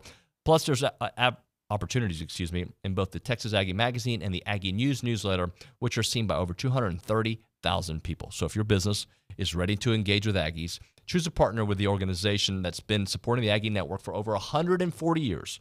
For more information on options available through the association, please email sponsorships@aggienetwork.com.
And we are back, TexAgs Radio, presented by David Gardner's Jewelers Rollo Insurance Studio. Billy Liucci here in studio. Hello, Billy. What's up, buddy? You came up on Thanksgiving dinner, okay? Mm-hmm. This coaching search has got, I think, attention from the casuals, if you will. And my brother Alex, who listens from time to time, he's like, man, I think Billy's awesome on the air. The way he weaves a story, and he talks for 12 minutes. Yeah. But 14. And he 17. goes, but the whole thing is you follow it. It's in perfect order. So he was giving you a lot of props. He likes listening to you on the air.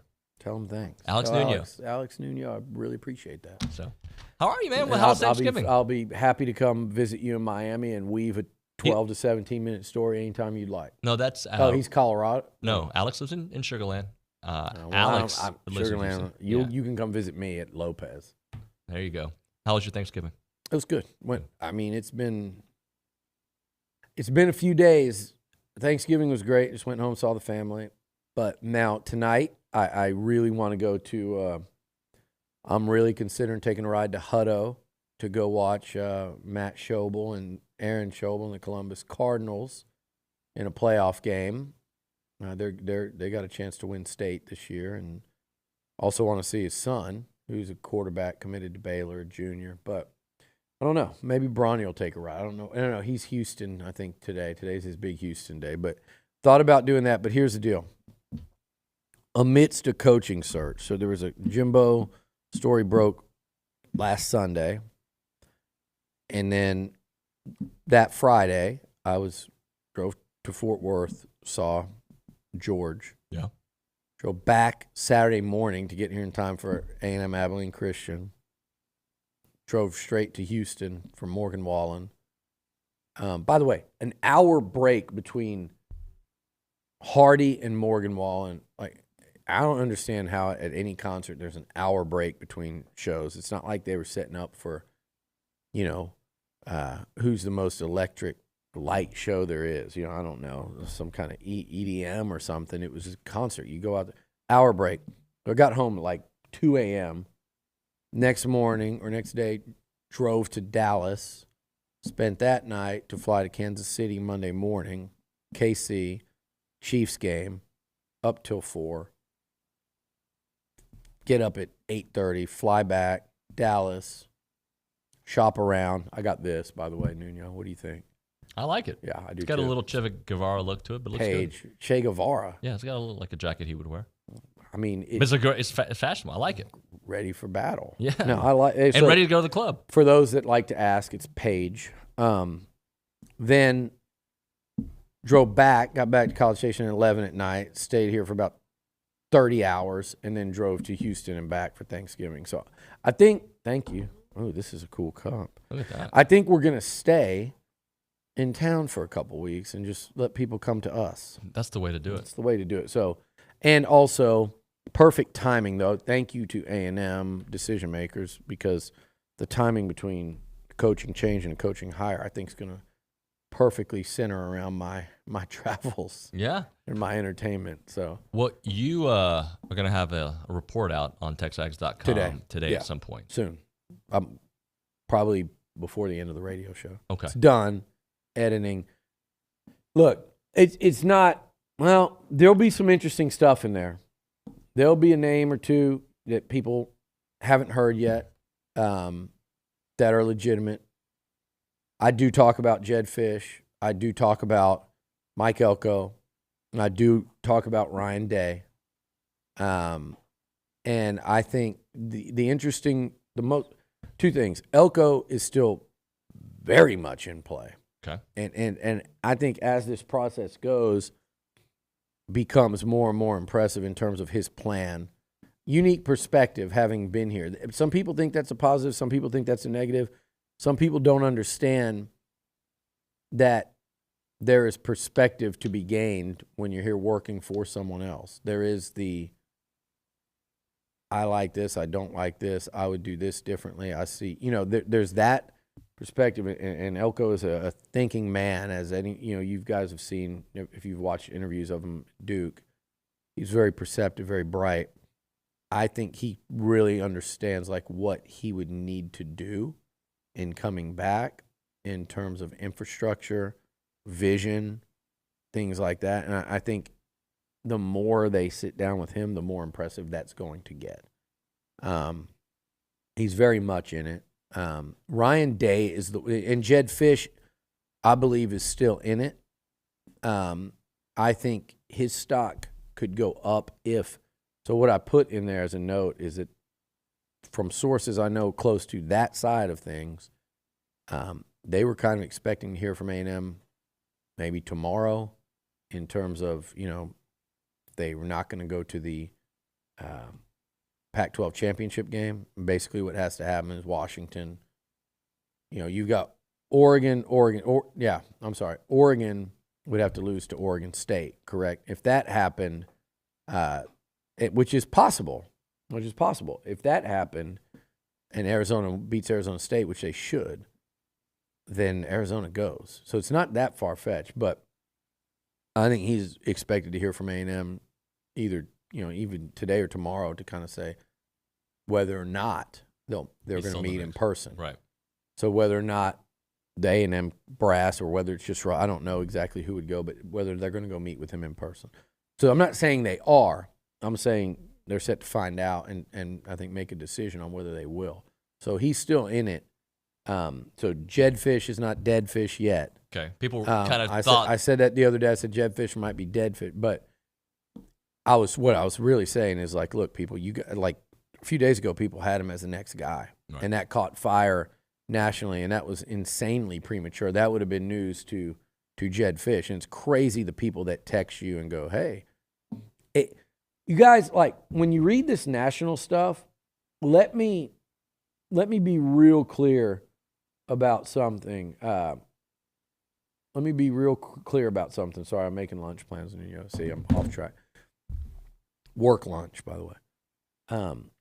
Really clear. When you guys read the national stuff, there are some people that know, and there are a lot of people that don't know. And I talk to, in this process, I don't take it lightly. I talk to my A&M sources. I talk to coaches around the country. And think about over the years here, sitting here, the coaches that have come through and gone elsewhere and blossomed elsewhere, or that are retired and sitting around and all they do is talk to other coaches. And that rumor mill, there is the agent side of things. Like I'm talking to a lot. Hell, I said it the other day in Kansas City, I spoke to a huge contingent of diehard Ohio State fans, including some, at least one pretty prominent family there at Ohio State. Like, talked to a lot of people that grew up on Ohio State football. So, like, that whole Kelsey crew grew up in the Cleveland area. Like, I got some really interesting insight into Ohio State football, Ryan Day, Luke Fickell, like the whole thing. By the way, does it drive me nuts? If it was a year ago at this time, I think A&M would have had a real shot with Dan Lanning before he got locked into that Nike Phil Knight thing. And also, Luke Fickell would have been sitting there at Cincinnati looking for a home. Guys like Fickell and Rule, you're not going to be able to just go hire 1 year into a massive contract. The buyout's too much. Ryan Day's buyout's too much. So that's where that one gets interesting. I just talked about Fish. Don't write him off, because if they do go fly down there with him, from everyone I've talked to, he's really impressive. And I'm not saying there's been no communication, but, I mean, there's something different about a face-to-face and a long form. He might blow them away. But in the case of Ryan Day,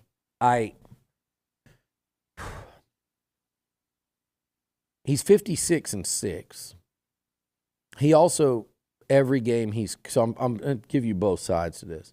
Every game he's coached, he's had almost, not every regular season game pretty much, and damn near every game he's had a lot more talent than his opponent. There's a couple games a year where he's even, or, someone has said the same thing about Jimbo this year in A&M. But Ryan Day, so Day, he wins all those games, so that's the positive. The negatives, if he loses to Michigan again, people will say, well, you inherited all that talent. Yes, but he's also known as a badass recruiter. And I know Hartline's his ace recruiter. But I think Ryan Day, he's young. He's got to be still very hungry. And if he came into a place like this, I think he could do outstanding things. I was told originally that there wasn't, whether that was posturing or not, there wasn't a lot of interest on that side. I've seen enough smoke to believe that there is. And that is, but here's the thing. I don't think A&M can go hire him away from Ohio State the way they hired Jimbo away from Florida State. He'd have to be fired. Not fired, but I think Ohio State would have to be agreeable to it. Right. Does that make sense? Like Ohio State would have to go, you know what? This is, I wouldn't use the word toxic. I don't think it's that, but this is just like not working. Frustration there's a lot of frustration here on both sides. Like if they lose to Michigan, our fans might actually be okay with this. But who did they go get in that That's situation? I wonder, do they promote Heartline that their fans would seem to like? Do they go try to get Freeman from Notre Dame? He's a guy a lot of their fans seem to like. You know, I believe he's in Ohio State. I didn't know this till recently, but I don't think they could go get Fickle at this point. I mean, they had him. He was their coach. They didn't hire him. But I don't know, Nuño. I don't know. I not because of that. I think you probably keep Ryan Day in Columbus. And I don't think A&M cuts this giant buyout check, and because he is paid a ton of money, right. He's not going to come for some massive pay cut and a bunch of incentives. I don't believe so. You'd have to pay him a ton, but he is one of those guys with a resume and that pop and splash that I do think, I said from the beginning, probably more of the Elko Fish salary pool thing. You know, at the back in the day, people were talking about, oh, what about Leipold or Kleiman, but probably in that salary range. But I do think Day, I said they would come up for the right guy. I think Day would be that type of guy.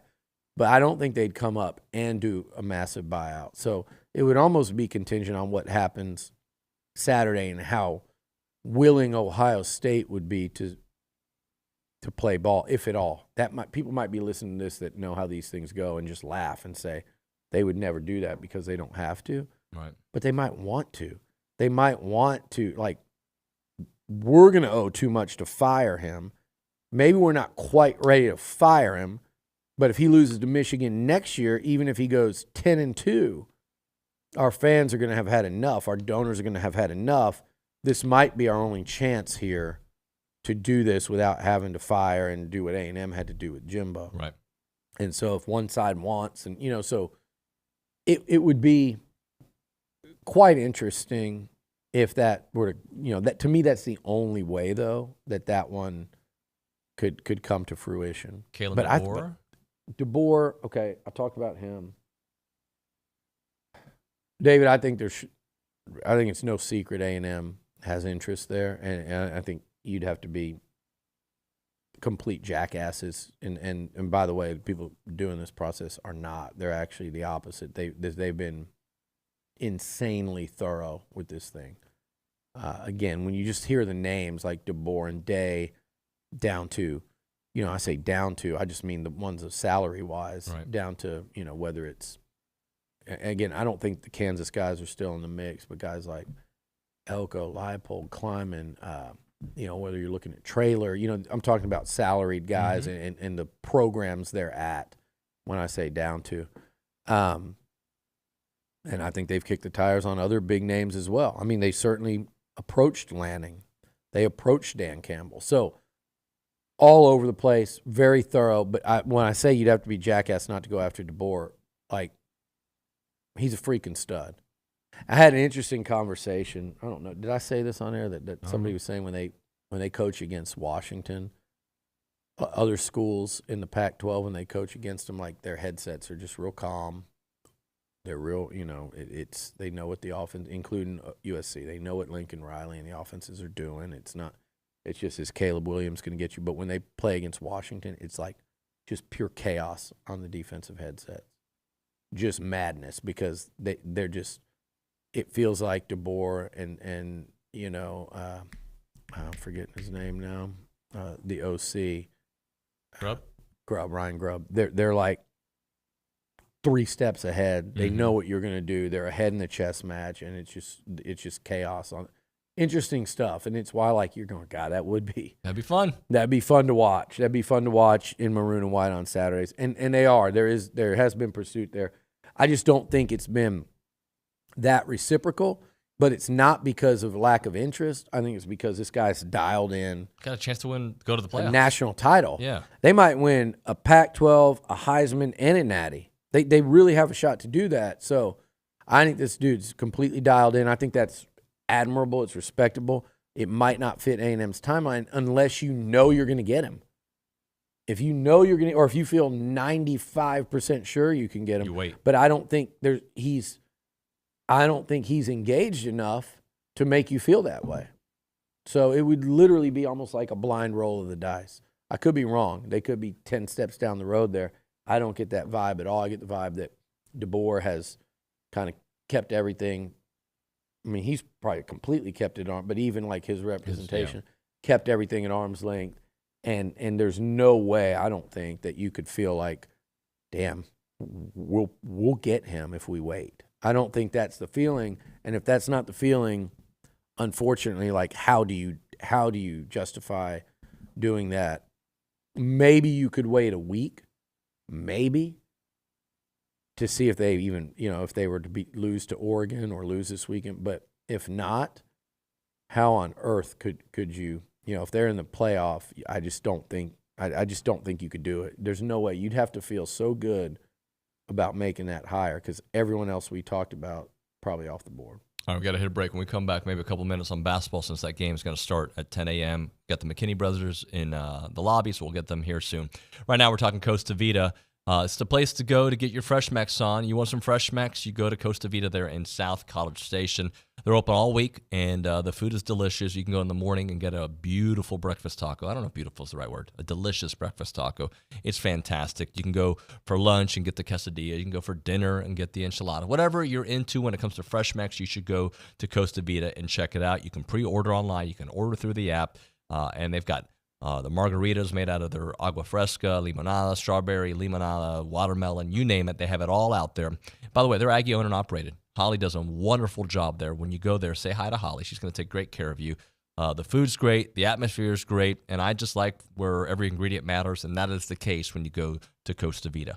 4501 Mills Park Circle in College Station. 4501 Mills Park Circle in College Station. Aggie owned and operated is Costa Vida Fresh Mex. Go check it out.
TexAgs Radio presented by David Garner's Jewelers, Rollo Insurance Studio. Billy ran out to the lobby to talk to the McKinney brothers, so he'll be back here momentarily.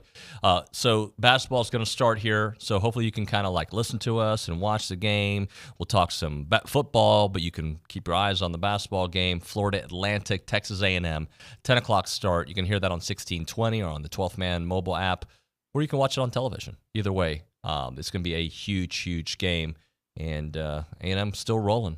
4-0. Florida Atlantic. Who did they lose? They lost to a no-name team recently. But this is going to be a big one for them. All right, we're going to get into, I guess, some of the coaching search. I know Billy's going to have a post here momentarily that should be hitting the boards here shortly if you're a premium subscriber. McKinney brothers in the lobby. We'll get into all that and much, much more. You're listening to TexAgs Radio, presented by David Gardner's Jewelers in the Rollo Insurance Studio.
Let's do it.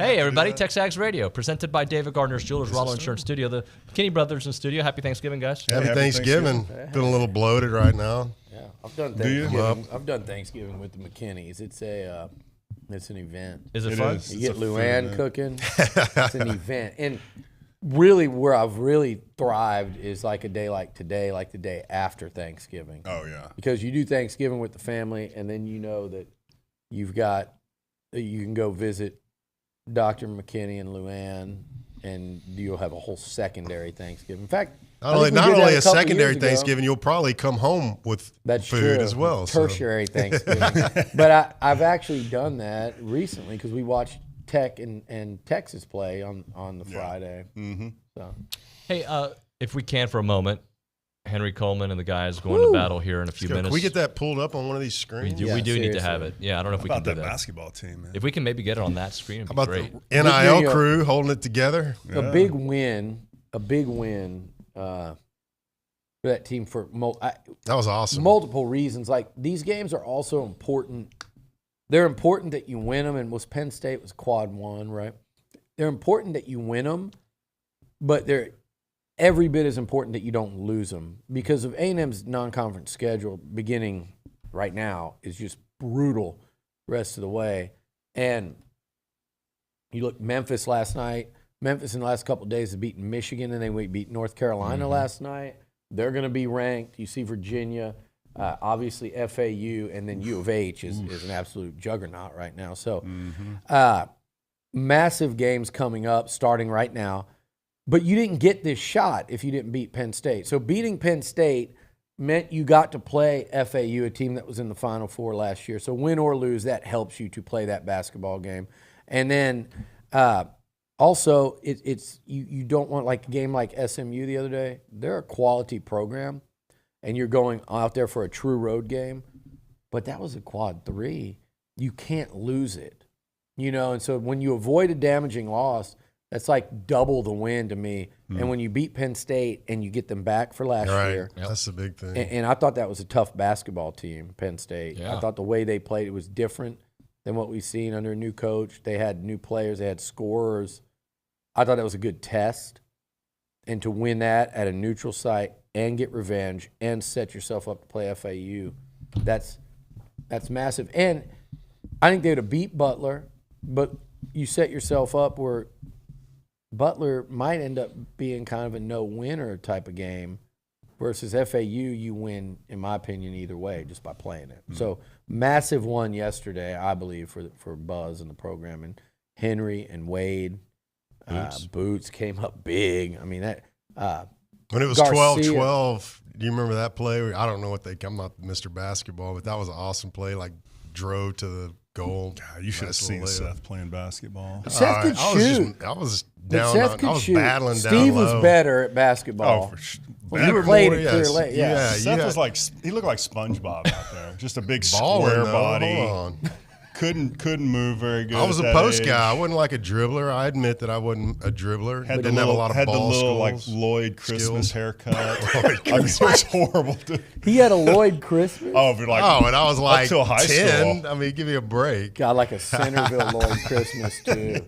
That did not play at Westlake, did it? You went in there, and those guys are like, "Who's this country bumpkin come rolling into town?"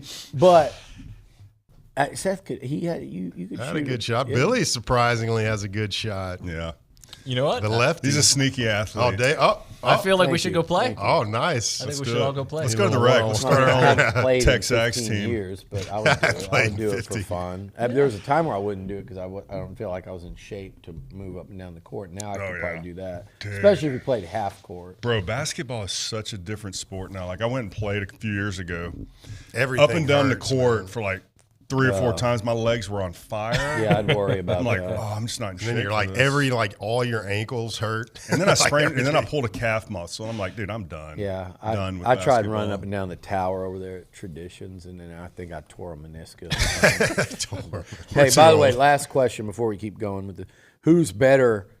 Let's say who was better you or Dan on the hardwood? In basketball? Yeah. Dude, me and Dan, he was good, I think. Yeah, he was. We never played. played. Before he started to look like a cartoon character. Yeah. With his shoulder. But Yes. Dan was I don't recall him We being never playing went to, basketball. when we were at A&M, we never went to the rec and did all that. Yeah, we did. Like one time.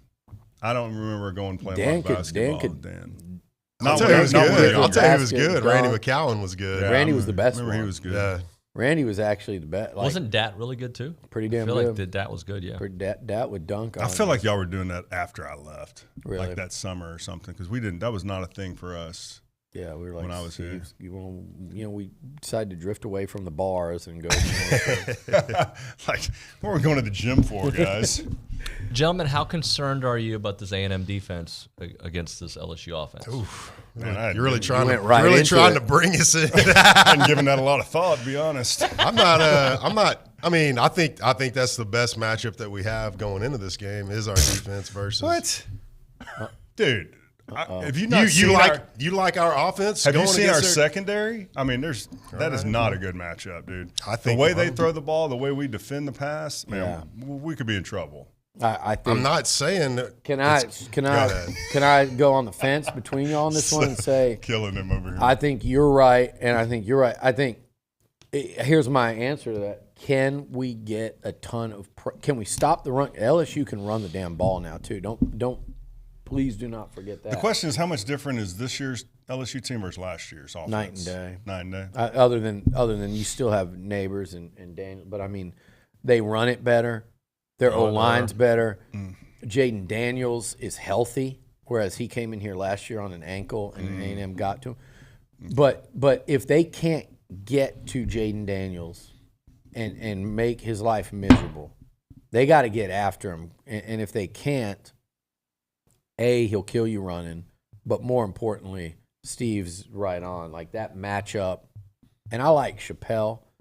And I like some of these guys down the road. But that matchup is a nightmare. No matter how good you are at corner. And A&M's got questions outside of Chappelle. Harmon's been, I think, playing really gritty, good football. But the problem is there's a size mismatch there. There's an athleticism. I mean, Brian Thomas is elite. And A&M finished second for him. But he ain't got nothing on Malik Neighbors. Malik Neighbors is the best receiver in college football. He's putting up numbers that won Devontae Smith a Heisman. And they throw it deep down the field and get it to those guys. They're lethal in the red zone. They've mastered the art of the fade pass. You can cover them as well as you want, and they're going to catch it. So when did the they've team got to when get did the to team Jaden travel? Today. Friday. Today. Yeah, that's going to be a difference. Isn't that interesting? That's going to be a difference right Isn't there. that interesting? And all these things all of a sudden Elijah's that doing, causes them I to really cover better. like, and I hope they get wins as a result. That is good though. It is great. But that matchup's tough unless you just get the hell after Jaden Daniels. So that front seven is going to have to really show up.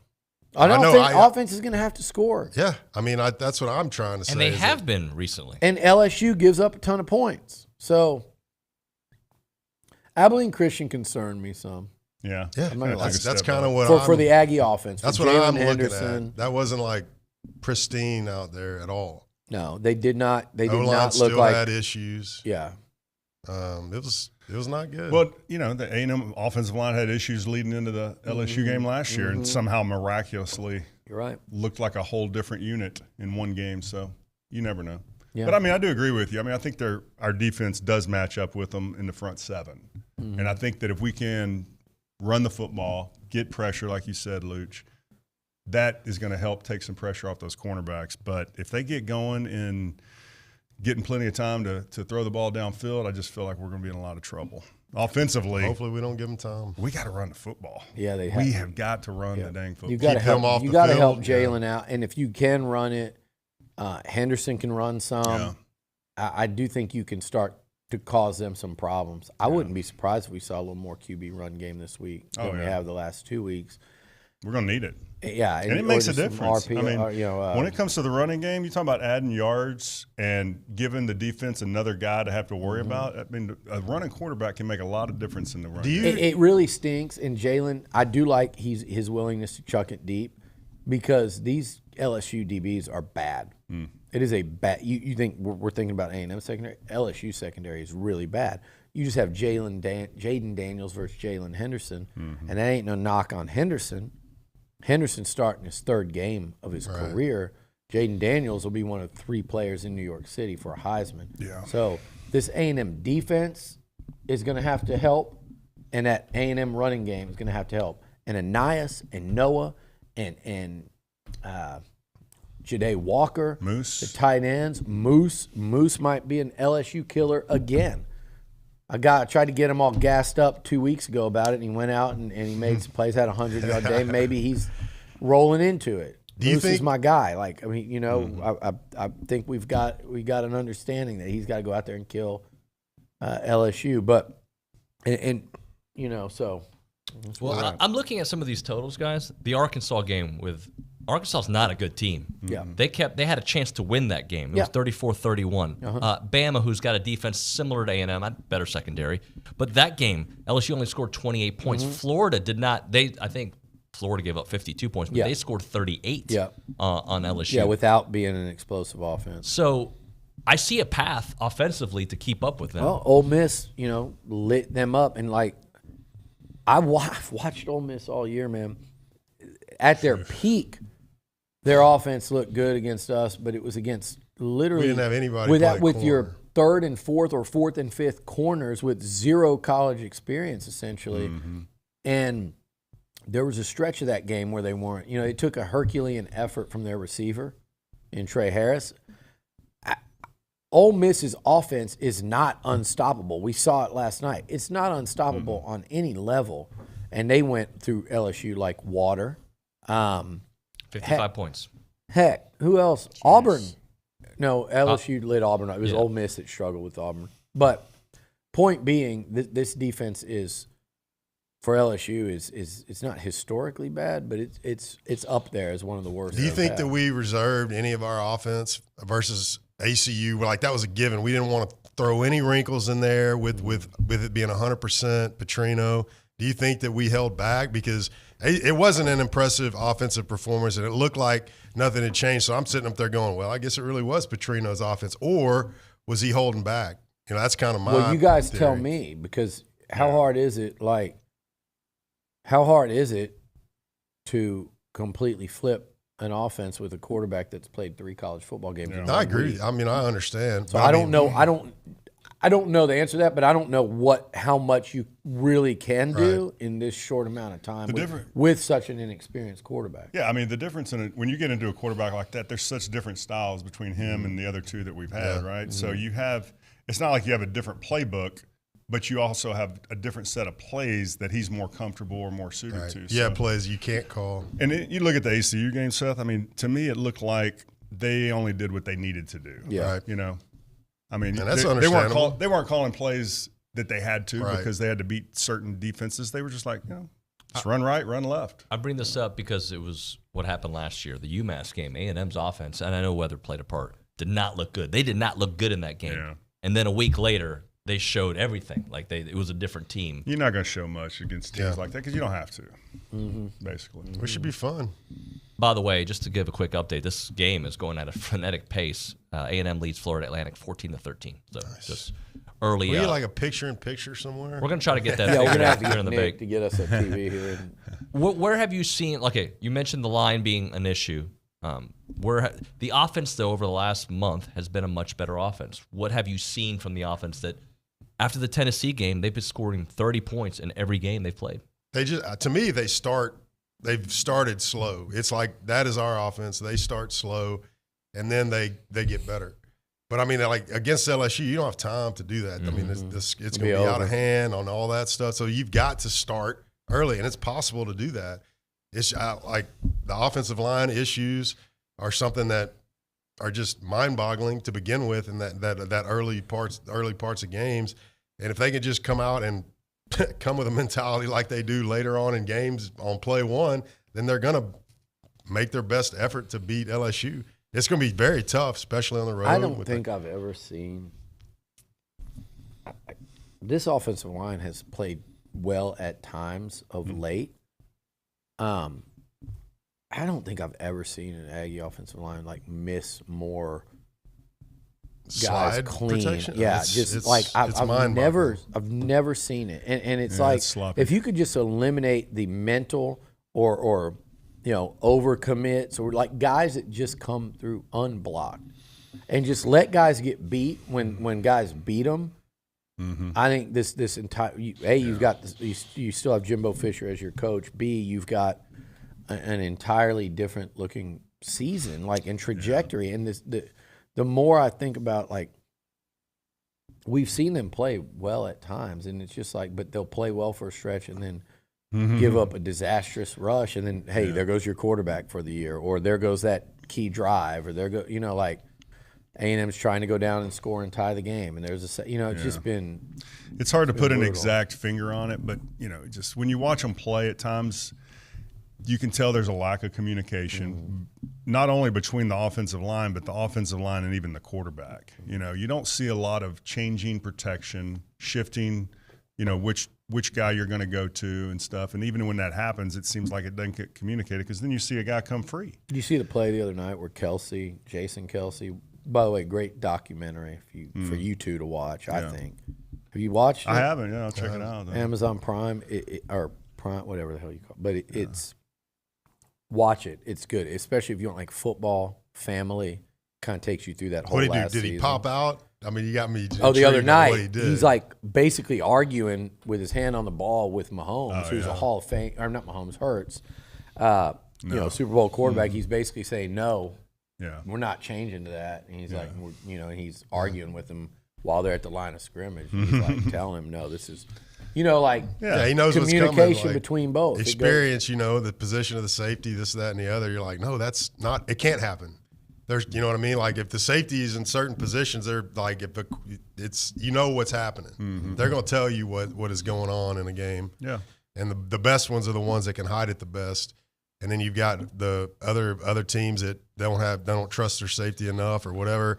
And what's coming. Like when you played like the Steelers with Troy Polamalu, it was like that was the hardest defense to me. Why? To try to ever get a handle on. Just because he could do anything. He could be right in the line, pop out, and go cover. Yeah. Like there was like only a handful. Him and Ed Reed, like those two defenses in my book were the hardest two that I ever played against. Trying to scheme wise and figure out, incredible. All right, right now, caller number one, we're going to give you a free car wash from Aggie Land Express Car Wash in South College Station, off of William D. Fitch in Greens Prairie. Aggie owned and operated with the friendliest staff and a personal touch. They offer a monthly membership, but we'll give the first caller right now a free car wash from Aggie Land Express in South College Station, 979-693-1150.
TexAgs Radio presented by David Gardner's Jewelers, Rollo Insurance Studio. We're here watching the basketball game tied at 18 apiece. Big day. Did you see Seth jump right there? I saw it. That was great. It is the final countdown. Steve and Seth McKinney There was with us. no warning. Billy's with us. Guys, another football thing I wanted to get into, or I guess we're going to do a lot of football, I should say. Ruben Owens looked really good last week. I know the opponent, but it was every game I've watched him play. He's coming, man. I feel like he's a step away from, and he had a very productive game. Yeah, you usually see that with those freshmen, especially at running back. You know, you'll see them kind of start to develop. The game's so fast for you when you're playing early on, and then it starts to slow down, and then a guy, especially like at running back, you know, those holes you start to see the holes before they happen as you start to get further into the season. Yeah, he's going to be good. You guys are like the historians about the A&M program and our players, but I don't remember, like in high school, A-Chain, every carry was like 12 yards, right? Oh, yeah. But his freshman year, he didn't like, I don't know, you tell me, he didn't like dominate until later. Is that true or not? He got better as the season went on. I think they made a mistake throughout the first couple years of his career, not giving him the ball enough. And you know, they were the balancing act between him and Spiller is not easy because Spiller is so talented, but there was obviously some mistiming there that I think may have. You think about things where the tenure goes south and it's fourth quarter against Ole Miss when he's gashing their ass, and you don't put him on the field on the key fourth down drive, and you go 3 and out. That was bad. Or throw an interception because you're in 3rd and long. It's the drive late against LSU in Baton Rouge 2 years ago when he's gashing them again, and you don't put him in, and you know you throw it on 3rd and 2, and I'd almost forgotten about all that. He gets knocked out, you know, runs out of bounds 2 yards short of a first down, and A-Chain's gashing him. Like, these are ways you lose football games that you have to win to get over the hump or keep your job, or either or both. I think they got 2 options this week. Ruben Owens is special. So is Le'Veon Moss. Yeah. And Le'Veon's healthy. He barely touched the ball. Yeah, he barely touched it last week. You can never freaking tell with this. Well, yeah, I know. But that's why they barely played him last week. Yeah. It was just get your feet wet. He's good to go. How much did he play? It looked like he played one Couple play. Carries, I think he had one carry. Yeah. He's fine. Good. Okay. So, okay, sure. Okay, Billy. Yeah. Just figured you'd want to know that since this is what we do. But give me both those guys and give me a little Amari Daniels. Yeah. He runs tough. I think he brings – I do think there's some issues there with a couple of those guys in pass pro, and Le'Veon is noticeably better than the other 2. Yeah. And with that I'm not said, sure any of them are very good. I agree with that. Best of the gotta worst. wonder where that is in terms of, you know, how coaching factors into that. I don't understand. And I'm not saying it's a running backs coach. It could just as easily be like what they're asking them to do, or how they've been taught to pick ups. I don't know, but they've certainly been bad in as that last line of defense. Oh yeah. So a lot of that, in fairness, that O-line, a lot of the extra man thing has to do with the offensive line. The running back pass protection has probably been as bad as the O-line pass protection. But Steve, but like, they can run the damn ball. I know that. Yes. I know for it happened in most meetings. There was at least one meeting, and it was the offensive line and running backs, and you talked about picking up blitzes. It wasn't like a long meeting, but you talked about it. Yeah, you did. Because that's just how it goes, and like and you know, all your little blitz drills and stuff that you do and walkthroughs. I mean, it's, you know, running backs and offensive line, tight ends and stuff. Right. So it's technique. It's, you know, fundamentals. You know, they're on the right guys a lot of times. Yeah. They're not protecting. Right. You know, they're getting beat physically. It's not always mental with them. What about we don't have receivers? What does that even mean? What do you think it means? What are we talking I don't know. Do we have any receivers for the game? Are we going to have one guy in particular? Well, are we allowed to talk about that? We can't talk about it because I don't want this guy to get really upset on TexAgs because I don't write an update there first. And so give me till the next commercial so I'll post it because I've got to do everything according to exactly what a certain contingent of the loudest and then radio. People I didn't realize. My bad. Makes the job really fun. Jesus. Trying to like balancing act here. And nobody knows more than you that I go way out of my way to not give up stuff on radio before it's in writing. Yep. So when I do, chill the hell out. Like, my God, dude. There's like a small contingent of people It's like, do you deal with this at McDonald's? Oh, you don't want to deal with my customers. I want the McRib today. But you know what? There's a few McRibbers on there on the site. It's like, man, like this crap, it's an easy job. What happened here? We're all tied up, in case you're wondering. It's an easy job because it's so fun, but it's not easy because what people need to understand is what I wrote.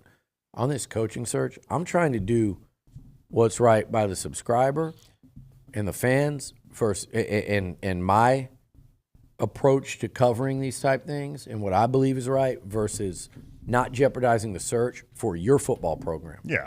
And some coaches, maybe you want me to jeopardize The it so reasonable I people can should know float it that. out there and everyone can erupt and run it up the flagpole that, hey, administration, we hate this hire.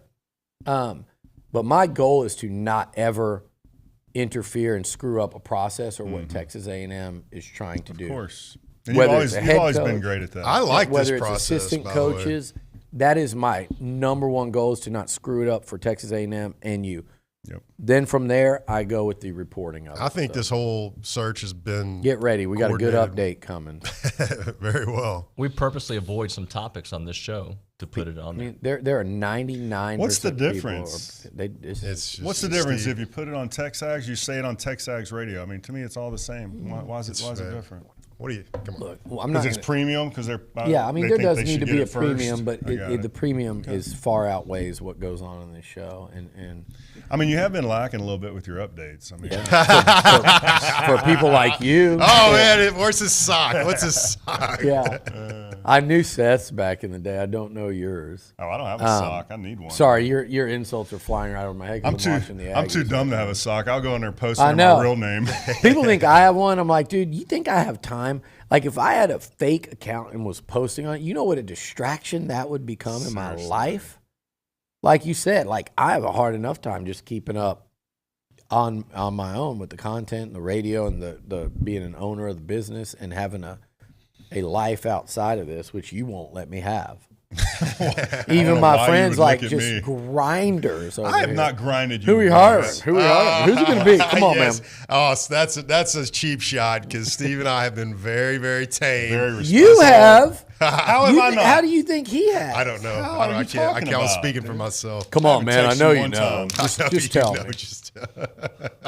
To go back on his point, beyond the one person he was talking about, I did expect a little bit more from Anais last week, but Janae Walker, a couple weeks in a row, has played really well. Yeah, Good for him. I mean, Hopefully he after busts that a little slide dance or he whatever did, that the little is. slide thing. I mean, dude, I've been practicing that all week. I'm afraid I'd dislocate my hip trying to. I've almost about got it down. Pretty Okay. good. When you I'm do, gonna you're break gonna- it out for you guys. Can you Yeah. do better than Billy? Can we have like a slide off? I in didn't there? have a practice, but if you look at that video towards the end was- of it, I it was kind of hit okay. it. It Yeah, was all I right. kind of hit a little If you rhythm. practice it enough, you can do it. Seth, you should do it, man. I'm out. Come on. Not even Seth trying. broke his foot the last time he tried He did. Yeah, you should not dance. Never mind. Oh no. it. Nuño, Yes, sir. Go ahead. what does this mean when you do this? I was like waiting to talk because I try not to talk on top of you all. That's my goal at the end of the day. is not to- Congratulations. That is welcome. Thank you so much. Dad. That's such a professional. Thank You are. Thank you. It's like Thank you've you. done this for years. Very rarely do I talk over you. That's No, I know. my goal, but I'm waiting. I wish I had more of the same, but I don't. No, but you do a great job. I get a couple hours a week, not 15. That's true. Yeah. Do I really No. get 15? Yeah. Do I? I mean, Do I?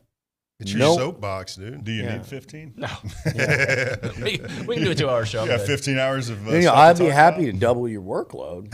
Okay. It's like Push you up to constant 8. I'll push you radio. up to 8 hours a day. Oh, over here there. we go. Here we go. He starts getting weak. He's like coming in looking all that ain't frail. gonna happen. That would be the Cut off first his thing that would have workout. to go because it's not going to be family time, so it would be the workout. That's No, I right. just wake up at 4 a.m. and work out. What happened to Nuño? Well, he's eating too much chicken. He's eating 12 ounces instead of 8. I He's have not 8 had- ounces he of doesn't pork have- chop ready to He doesn't go. have time to weigh it. I did weigh it this morning. You're a weigher, huh? I'm oh yeah. Oh, wow. To That's the gram. discipline. That is some discipline right there. Yeah. You know, just in case. Is that what we're calling it? That is what it's called. That's dude. what we're calling it, discipline. You make what is it? You make abs in the weight room and you reveal them at the dinner table, something like that. I've not heard that, but Let's talk A&M Makes sense. receivers. What- Anais, Okay. Jade, Noah Thomas, they're going to have to make plays. And, like, if you're a competitor, why are you, if I'm a Nia Smith, and I know he's a competitor, but you're in your last game. Is it, though? Well, you probably. He might play in a bowl. If anyone's going to play in a bowl in that situation, it would be him. But, like, it's your last game. Are you going to go out and say, hey, Brian Thomas, Malik Neighbors, like, forget them. This is about us. So I'm Noah Thomas. I'm going to match what they do. I'm going to match what A&M does. I'm going to match what LSU does. Malik Neighbors, you want to go make a ridiculous back of the end zone catch? Noah Thomas, I'm going to do the same thing. And that, to me, is where, that's the difference. Yeah. Are those guys going to step up and have a massive afternoon in Death Valley? Because if A&M wins, I'd say 2 of those receivers have to be, like, in the 90-yard plus range. Moose. Easily could be. I keep not saying Moose. He's the most likely to do it outside of probably Anias. Those are the 2. Oh, I know. If you get Jade and Noah to make some plays, then I think you're really cooking. Dude, that play Moose made against ACU was that was incredible. awesome. Yeah. Love it. Then the Creed repo, that was great. Yes, that was good. He's not going to do it. Love Creed. He's not going to do it. When we come back on TexAgs Radio, the Freak of the Week and Sleeper of the Week. That and more next on TexAgs.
Oh, my. Bruh. 12-0 run by Florida Atlantic right now. They're up 37-28. It's falling apart at the seams right here. This pressure. That radio break was not timely for us. I mean, look, Florida Atlantic's obviously really good, but A&M's going to have to regroup. You got to play better.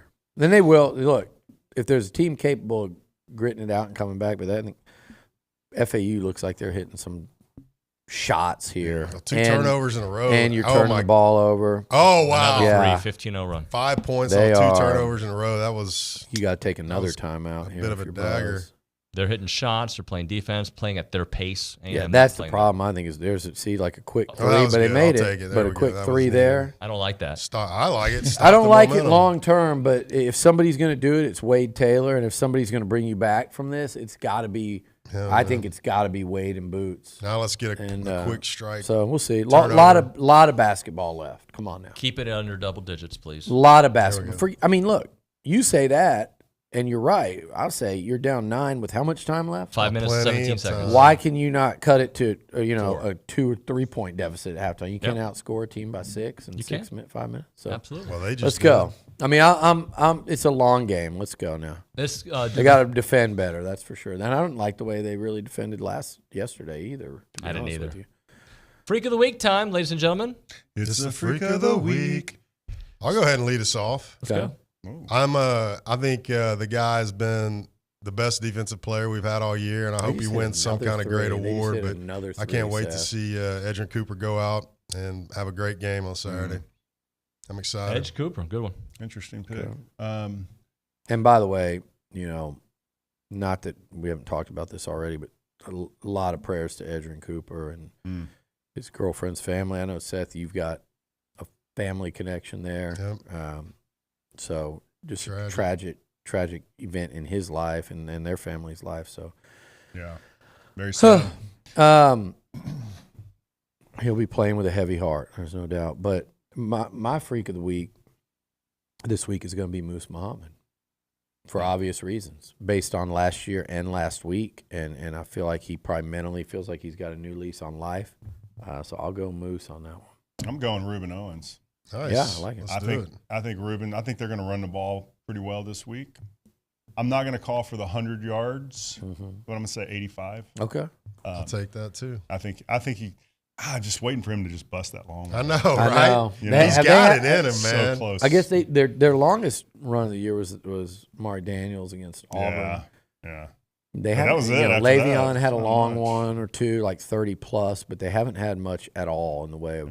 I just want to see Ruben Owens just striding those long legs. Yeah, he's got track speed. Just Eric speed. Dickerson it down the sidelines. Yeah, that's my freak. Would be nice. Florida Atlantic's defense is really, really good, guys. Let's move on to the Sleeper of the Week, presented by The Sleep Station. Go see Jared McLeod and ask about the Tempur-Pedic mattress. In the Specs parking lot at Texas and Harvey, also ask about the Purple mattress in front of the Lowe's at William D. Fitch and Highway 6, the website, thesleepstation.com. It's the sleep of the week. By the way, though, regardless of outcome, and by no means am I throwing the towel in on this thing, with this much time left, but God, they're white hot, like they can't miss. They are good defensively. Nuño and A&M's on pace to score over 80. So, like, these are learning experiences. Yeah. And they're going to get engaged in some of these type games in SEC play, and more importantly in the postseason, where you got to learn, like, how if your defense isn't working, how to keep scoring and stay in it. And they are getting it done offensively there. Henry Coleman hits the floor. He's in a little bit of pain. Oh, no. I don't like it. All right, Nuño. Sorry, I just said, oh, no. I mean, this is such a distraction right now. You guys asked Sleeper. for it. Sleeper of the week. Sleeper. My sleeper of the week is going to be it shouldn't sound like one, but I'm going to go with Fadil Diggs sacking Jaden Daniels 2 times and having 2.5 tackles for loss. Wow. That's a big game.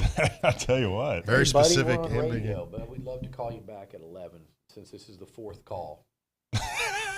I'm dying to figure this one out. I got to know who this is. Who are you going with?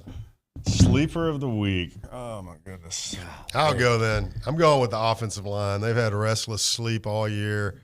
Hopefully they'll wake up refreshed on a cloud mattress or whatever it's called. The purple mattress. Purple mattress. They get in a great night's sleep.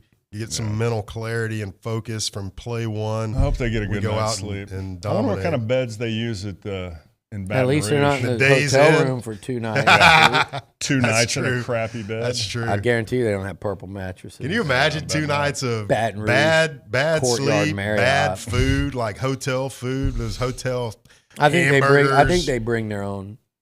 I think we've graduated since you played. Like there's some kind of catering that goes on or something. Is it really? Maybe I don't know. not. It's been a minute since I Maybe it's traveled as a team. I think when they get there, they probably got like Whataburger or pizza or something. When they get there at like 1 a.m., like they did in Miami. That's on Thursday. The 2 nights before night. Yeah, let's get a good night's sleep, guys. Get in your beds by 3 a.m. There are actually some scientific studies in that your performance in the night sleep 2 nights prior is actually a lot more important. Critical, than the night yeah. before. Yeah. I mean, it's amazing we didn't know about that. Anyways. Well, everybody talks about it now, and people forget that I'm the one that brought it up. Like people like to mess with me about that, but I like to point out how everyone jumps on it, and then there's like, "Hey, what about this?" Well, you didn't even know about it and do your job until I talked about it for a year plus. I'm pretty sure I talked about it in 2017. Who told you about it? You told me about it, and I was like, "That's I was just freaking wondering. nuts." Henry Coleman is walking, by the way. So well, that's good. Looks but like he's walking off the court. Pretty good looking gait too. Not too limpy. But he's coming on. He's leaving the court. Yeah, he's probably done. No, Steve. He's done for today. Steve. The thing that I don't like is that I'm not going to speculate.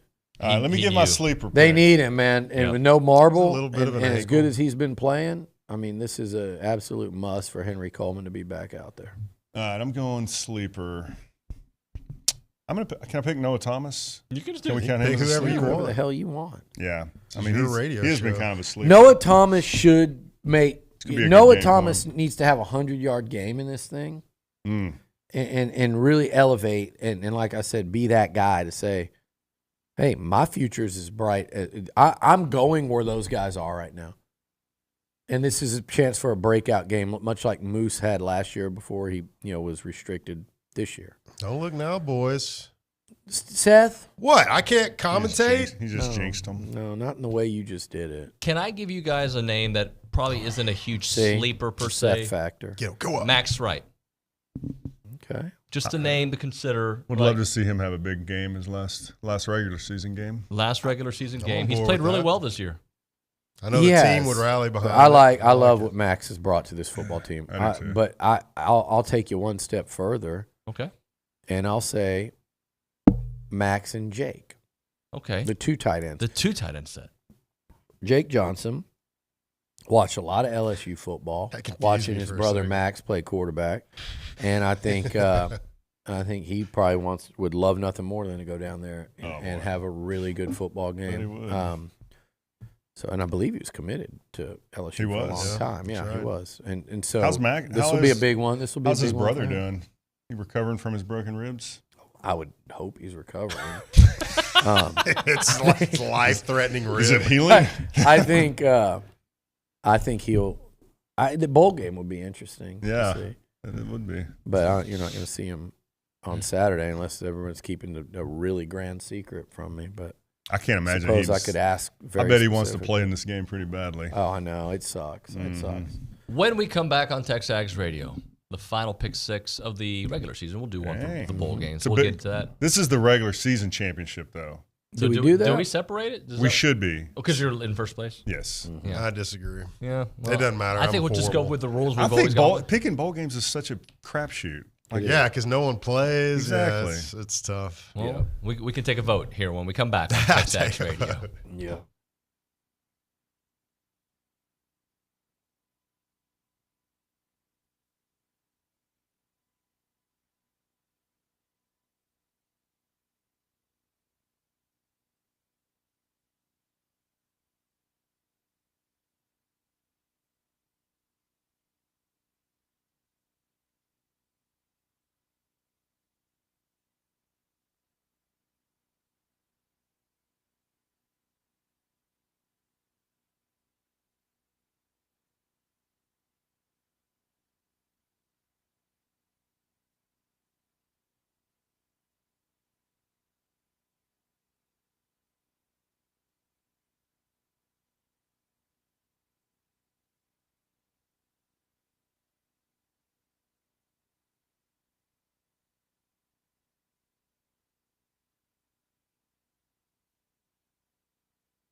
Welcome back, TexAgs Radio, presented by David Gardner's Jewelers. Let's go to the Angry Elephant News and Social Center. Hannah's got the pick 6 for us. Let's get into it, friends. I do. First up, we have number 11, Oregon State at number 6, Oregon. Oregon is favored 13.5. Ooh.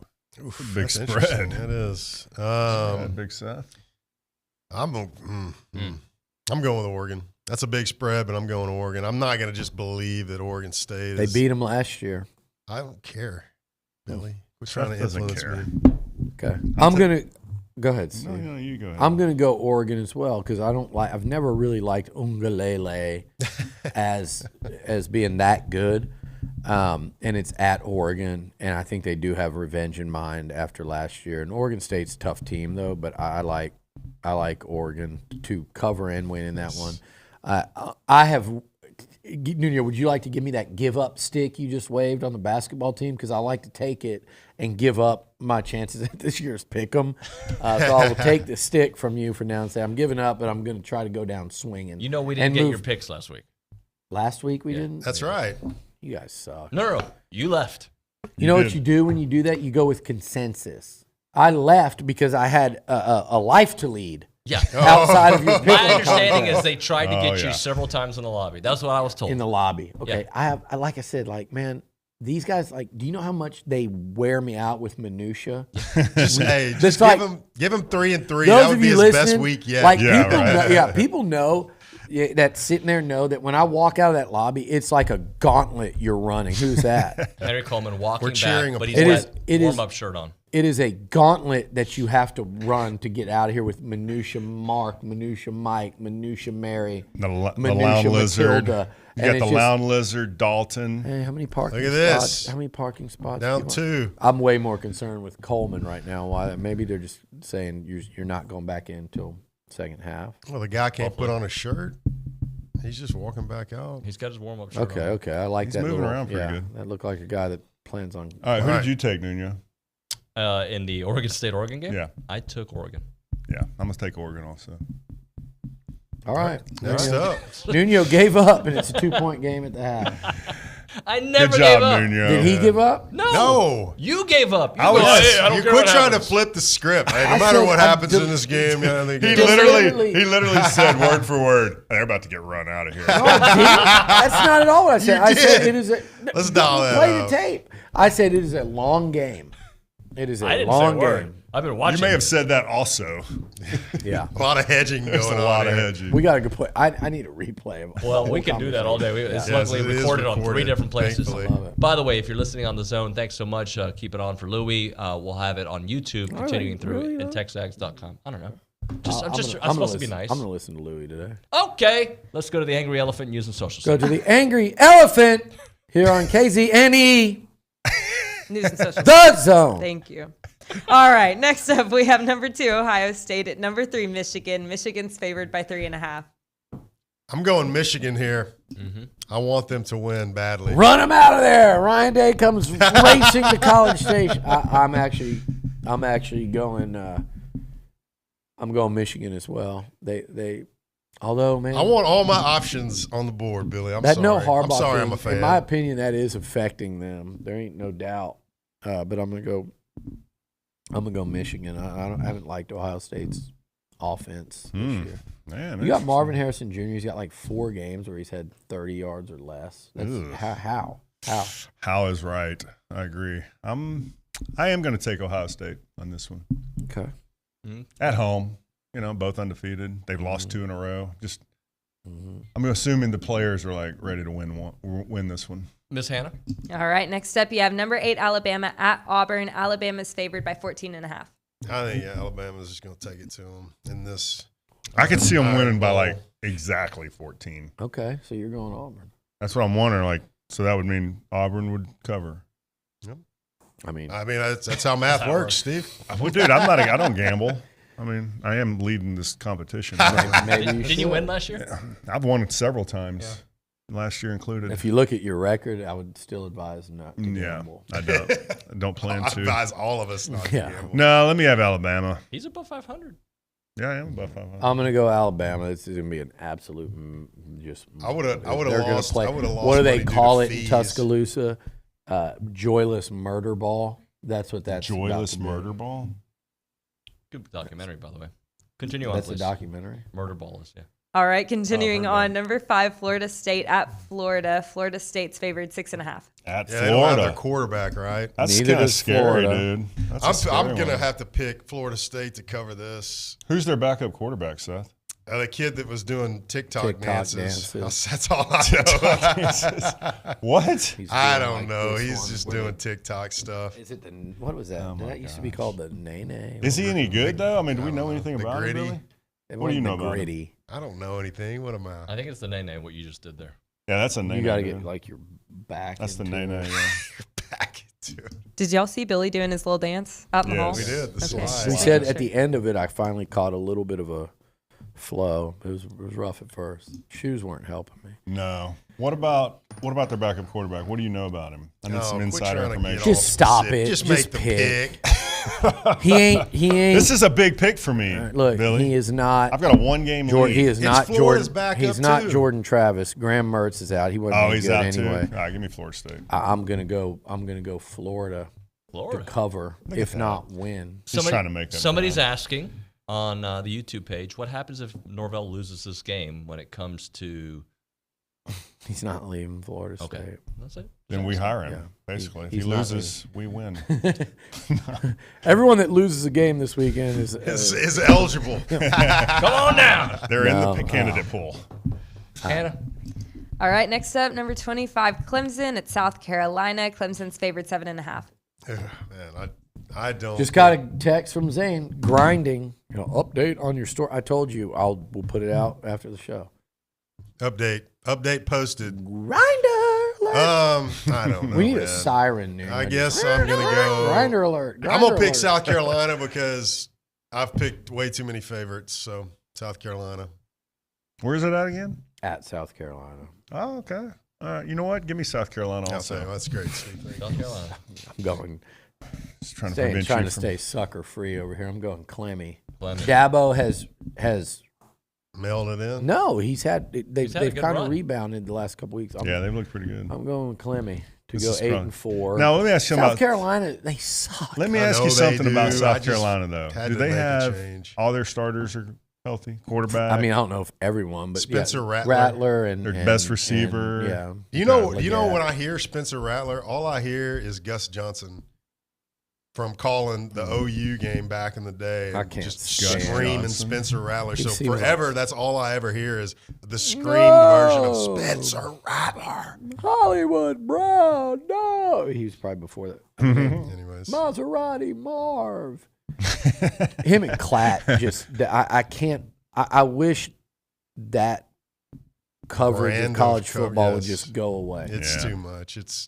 That's what you're known for, but that's That's just that's my what opinion. society It's my is these opinion. It's my days. opinion. They're popular. in My some opinion circles. too. I don't like McAfee. For You don't like Pat McAfee? No, I like. I like him. I don't. I don't Klatt, like his brand Klatt, to of. me, it's too personal to A&M, Yeah. and like I just can't get down. With Yeah, he some seems of like he has an agenda too you know, much. Barrett Salee was personal on Jimbo. Jimbo, yeah. For sure. Joe Klatt seems personal With at A&M. A&M. All right, here's the And, big like, one. Big pick. Screw off. Big pick. Hannah. Texas A&M at number 15 LSU. They have LSU favored 11.5. Well, I'm picking A&M to cover. You want to know why? They lost one game by more than that. Yeah. And it was in week 2. And it was closer than And the that was very competitive. And they lost. you know what? I needed that level of optimism. They A&M lost by will cover. by 6 to Bama. They lost by 7 to Tennessee. Both those games decided very late. They lost on the last play to Ole Miss. Yeah. I think they find a way. They're deep. We're not giving the defense enough credit because we're so concerned about that matchup, and I do think it should be a real concern. But Well, we just saw what happened at Ole Miss, so we're gun shy. yeah, But we have our corner. But you had a guy go for 200 yards against you, and a running back go for 100, and a quarterback throw for 375, and you gave up 38 points, and you lost by 3. I mean, so, and you are off to a horrible start. So I do think we're not giving the D enough credit. I think if they can get to Jaden Daniels, they have a chance to stay in this thing. Give me A&M too. All right. That it? What were you I'm in, smirking man. about, Nuño? What came through on your text? I Oh, saw nothing. that. Just somebody on the boards asking you a question. What they ask? Yeah, what they ask? They go, Ezra Brooks says, will your post provide, quote unquote, clarity? No. Absolutely Just not. breaking I'm news. here to tell you, I mean, wherever your cutoff line of clarity is, I guess that depends on. Can you just give them like enough tea leaves so they know exactly who we're going to hire? Yeah, Billy, just come on. That's all we need. Let's hash it out. I'm here to tell you, there's no hire been made. Yeah. And that much I can assure you, and I can assure you that unless it's happening like as we speak, and based on messages I've gotten during the show, I don't believe that's happening as we speak, and I'll leave it at that. And I do think that they're narrowing, and this could very well come to a conclusion by as early as Sunday. Is there a D? For like a Monday announcement? And if not, I think by like tomorrow and Sunday, we get into that mode of like, hey, we're in the, could happen anytime mode starting tomorrow. I think starting tomorrow, you get into it could happen in any minute, and it might go on for a few days. But I said at the very beginning, I thought they'd have it by Tuesday, Wednesday after LSU. But I'm not sure. Like, I think the goal would be to have it by Sunday. Can you just give everybody like who you expect them to hire? Like who you think their number one pick is? What are you freaking Barbara Walters over here? I think. Is there a D I'm just in trying to either think his like a first TexAgs or last name? What would they like to ask John Billy? Gruden. I think. Read the update. Oh, nice.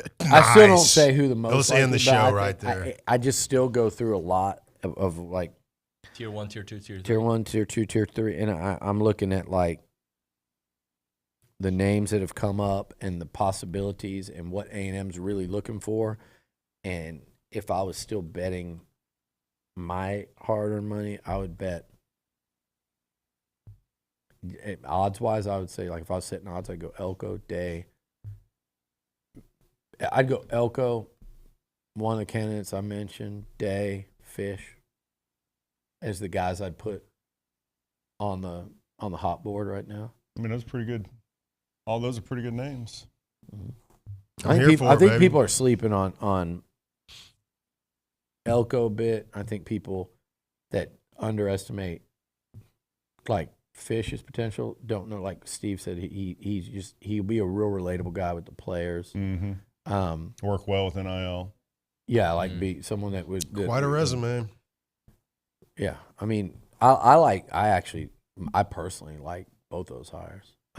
But there's other candidates. For those of you that don't go jump off this table. There are a couple others we'll talk about, and everybody can debate and argue and call everyone else stupid and whatever else we do on there right now. And say things very definitively as if it's fact. Well, there's been a lot of people on those boards that have done so. A lot of smoke. My friend who's friends with somebody in the athletic My department. phone's blowing up about this guy. We need the Like, fish pond manager out there again. This is an opportunity for people to really invent themselves on social media, and I see that happening every second on Twitter. Yes. I had someone yesterday saying, Lane Kiffin, this is really a game we need to watch. Lane Kiffin's really in play. You got a call yesterday saying Lane Kiffin was coaching his last game at Ole Miss, and that he was going to be the next head coach at A&M. And that comes from someone totally outside of A&M. I would be very surprised if that were the case. And I've been wrong before. I'll be wrong again. I would be very surprised if it were that one. And there we go. You got to also think about who's hiring here. Like, the key players are like Ross Bjork, Justin Moore, certain members, of the board that are more, interested in it than others. And you got to understand the personalities, and you got to understand what just left in Jimbo and kind of I think the butting of heads between football and athletics. And, you're going to want maybe less of that, less of one guy running the whole thing and every element of it. And you that is human nature. That's factual. That is people looking at one way that said, hey, this didn't work. We're looking for something different. And so I'm not saying it's got to be somebody the polar opposite of Jimbo, but you have to factor that in when you think about who's making the hire. And I know people don't want to think this, but there is a psychology involved in this that you need to factor in as well. Yep. I heard this morning, but Nick reminded me Will Rogers entering the transfer portal. Yeah, that was interesting. Well. That was really interesting. I didn't even realize he had more eligibility. I don't know. That's He's solid. 6 years now. That's solid. He's a good player. Yep. Can't blame him. He looked awful last night. I think he was hurt. Yeah, I mean, he's hurt. Completely different and offense. They ruined him with that offense. Yeah. That was a fireable offense, what Arnett and them did with that offense. But it is what it is. They'll go get somebody new. Yeah. All right. I got an on the wait interesting list. new name on the update too. I don't think they'll hire. That's what we him. call I a don't think teaser they'll hire in the him. industry. It's a completely off the radar guy. I think it reminds me of the East Carolina coach Godwin that was really impressive during interviews for the baseball job. But it was when you're looking at guys like Slosh and Tadlock and what's his Vitello, like you just can't really go hire him yet. But he's like somebody that they came away going, damn, that guy's going to be really good. Wow. A&M, I think there was a guy along the way that people will remember that name and go, you're sitting there going, was this Urban Meyer at Bowling Green or at Utah before he, won a New Year's Six? You hired Fran over him. So that's where, man, if you really want to go put yourself out there as an AD. Kind of like Jeff Traylor. Anything. You were pretty high on him early on. Was I? Yeah. Can you delete that? Because I'm not trying to say bad things about the guy, but I never joking. was. You never did. That was your TexAgs posters. I'm going to say I wasn't high. I don't say I wasn't high on him, but I will say, that was way premature that people had him at the top of the list. In fact, it was insanely premature.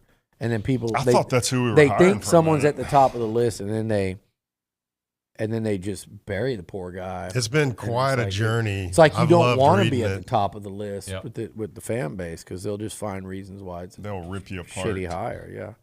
Yeah, there's not. And I don't think that would perfect have hire. been the case. I'd love to see Traylor get an U of in-between H. job. If he Baylor, goes, if Holmgren, Mississippi State. Mississippi State. Yeah. These are jobs like I don't think Baylor, if that comes up. Yeah. Yep. I don't disagree. I think he'd kill it at Baylor, and then I think his next job, whether it was A&M or somewhere else, would be a legit very high-paying gig. Gentlemen, thank you. Thank All you. right. Appreciate you guys. Happy Thanks, Thanksgiving. Nuño. Happy Black Friday.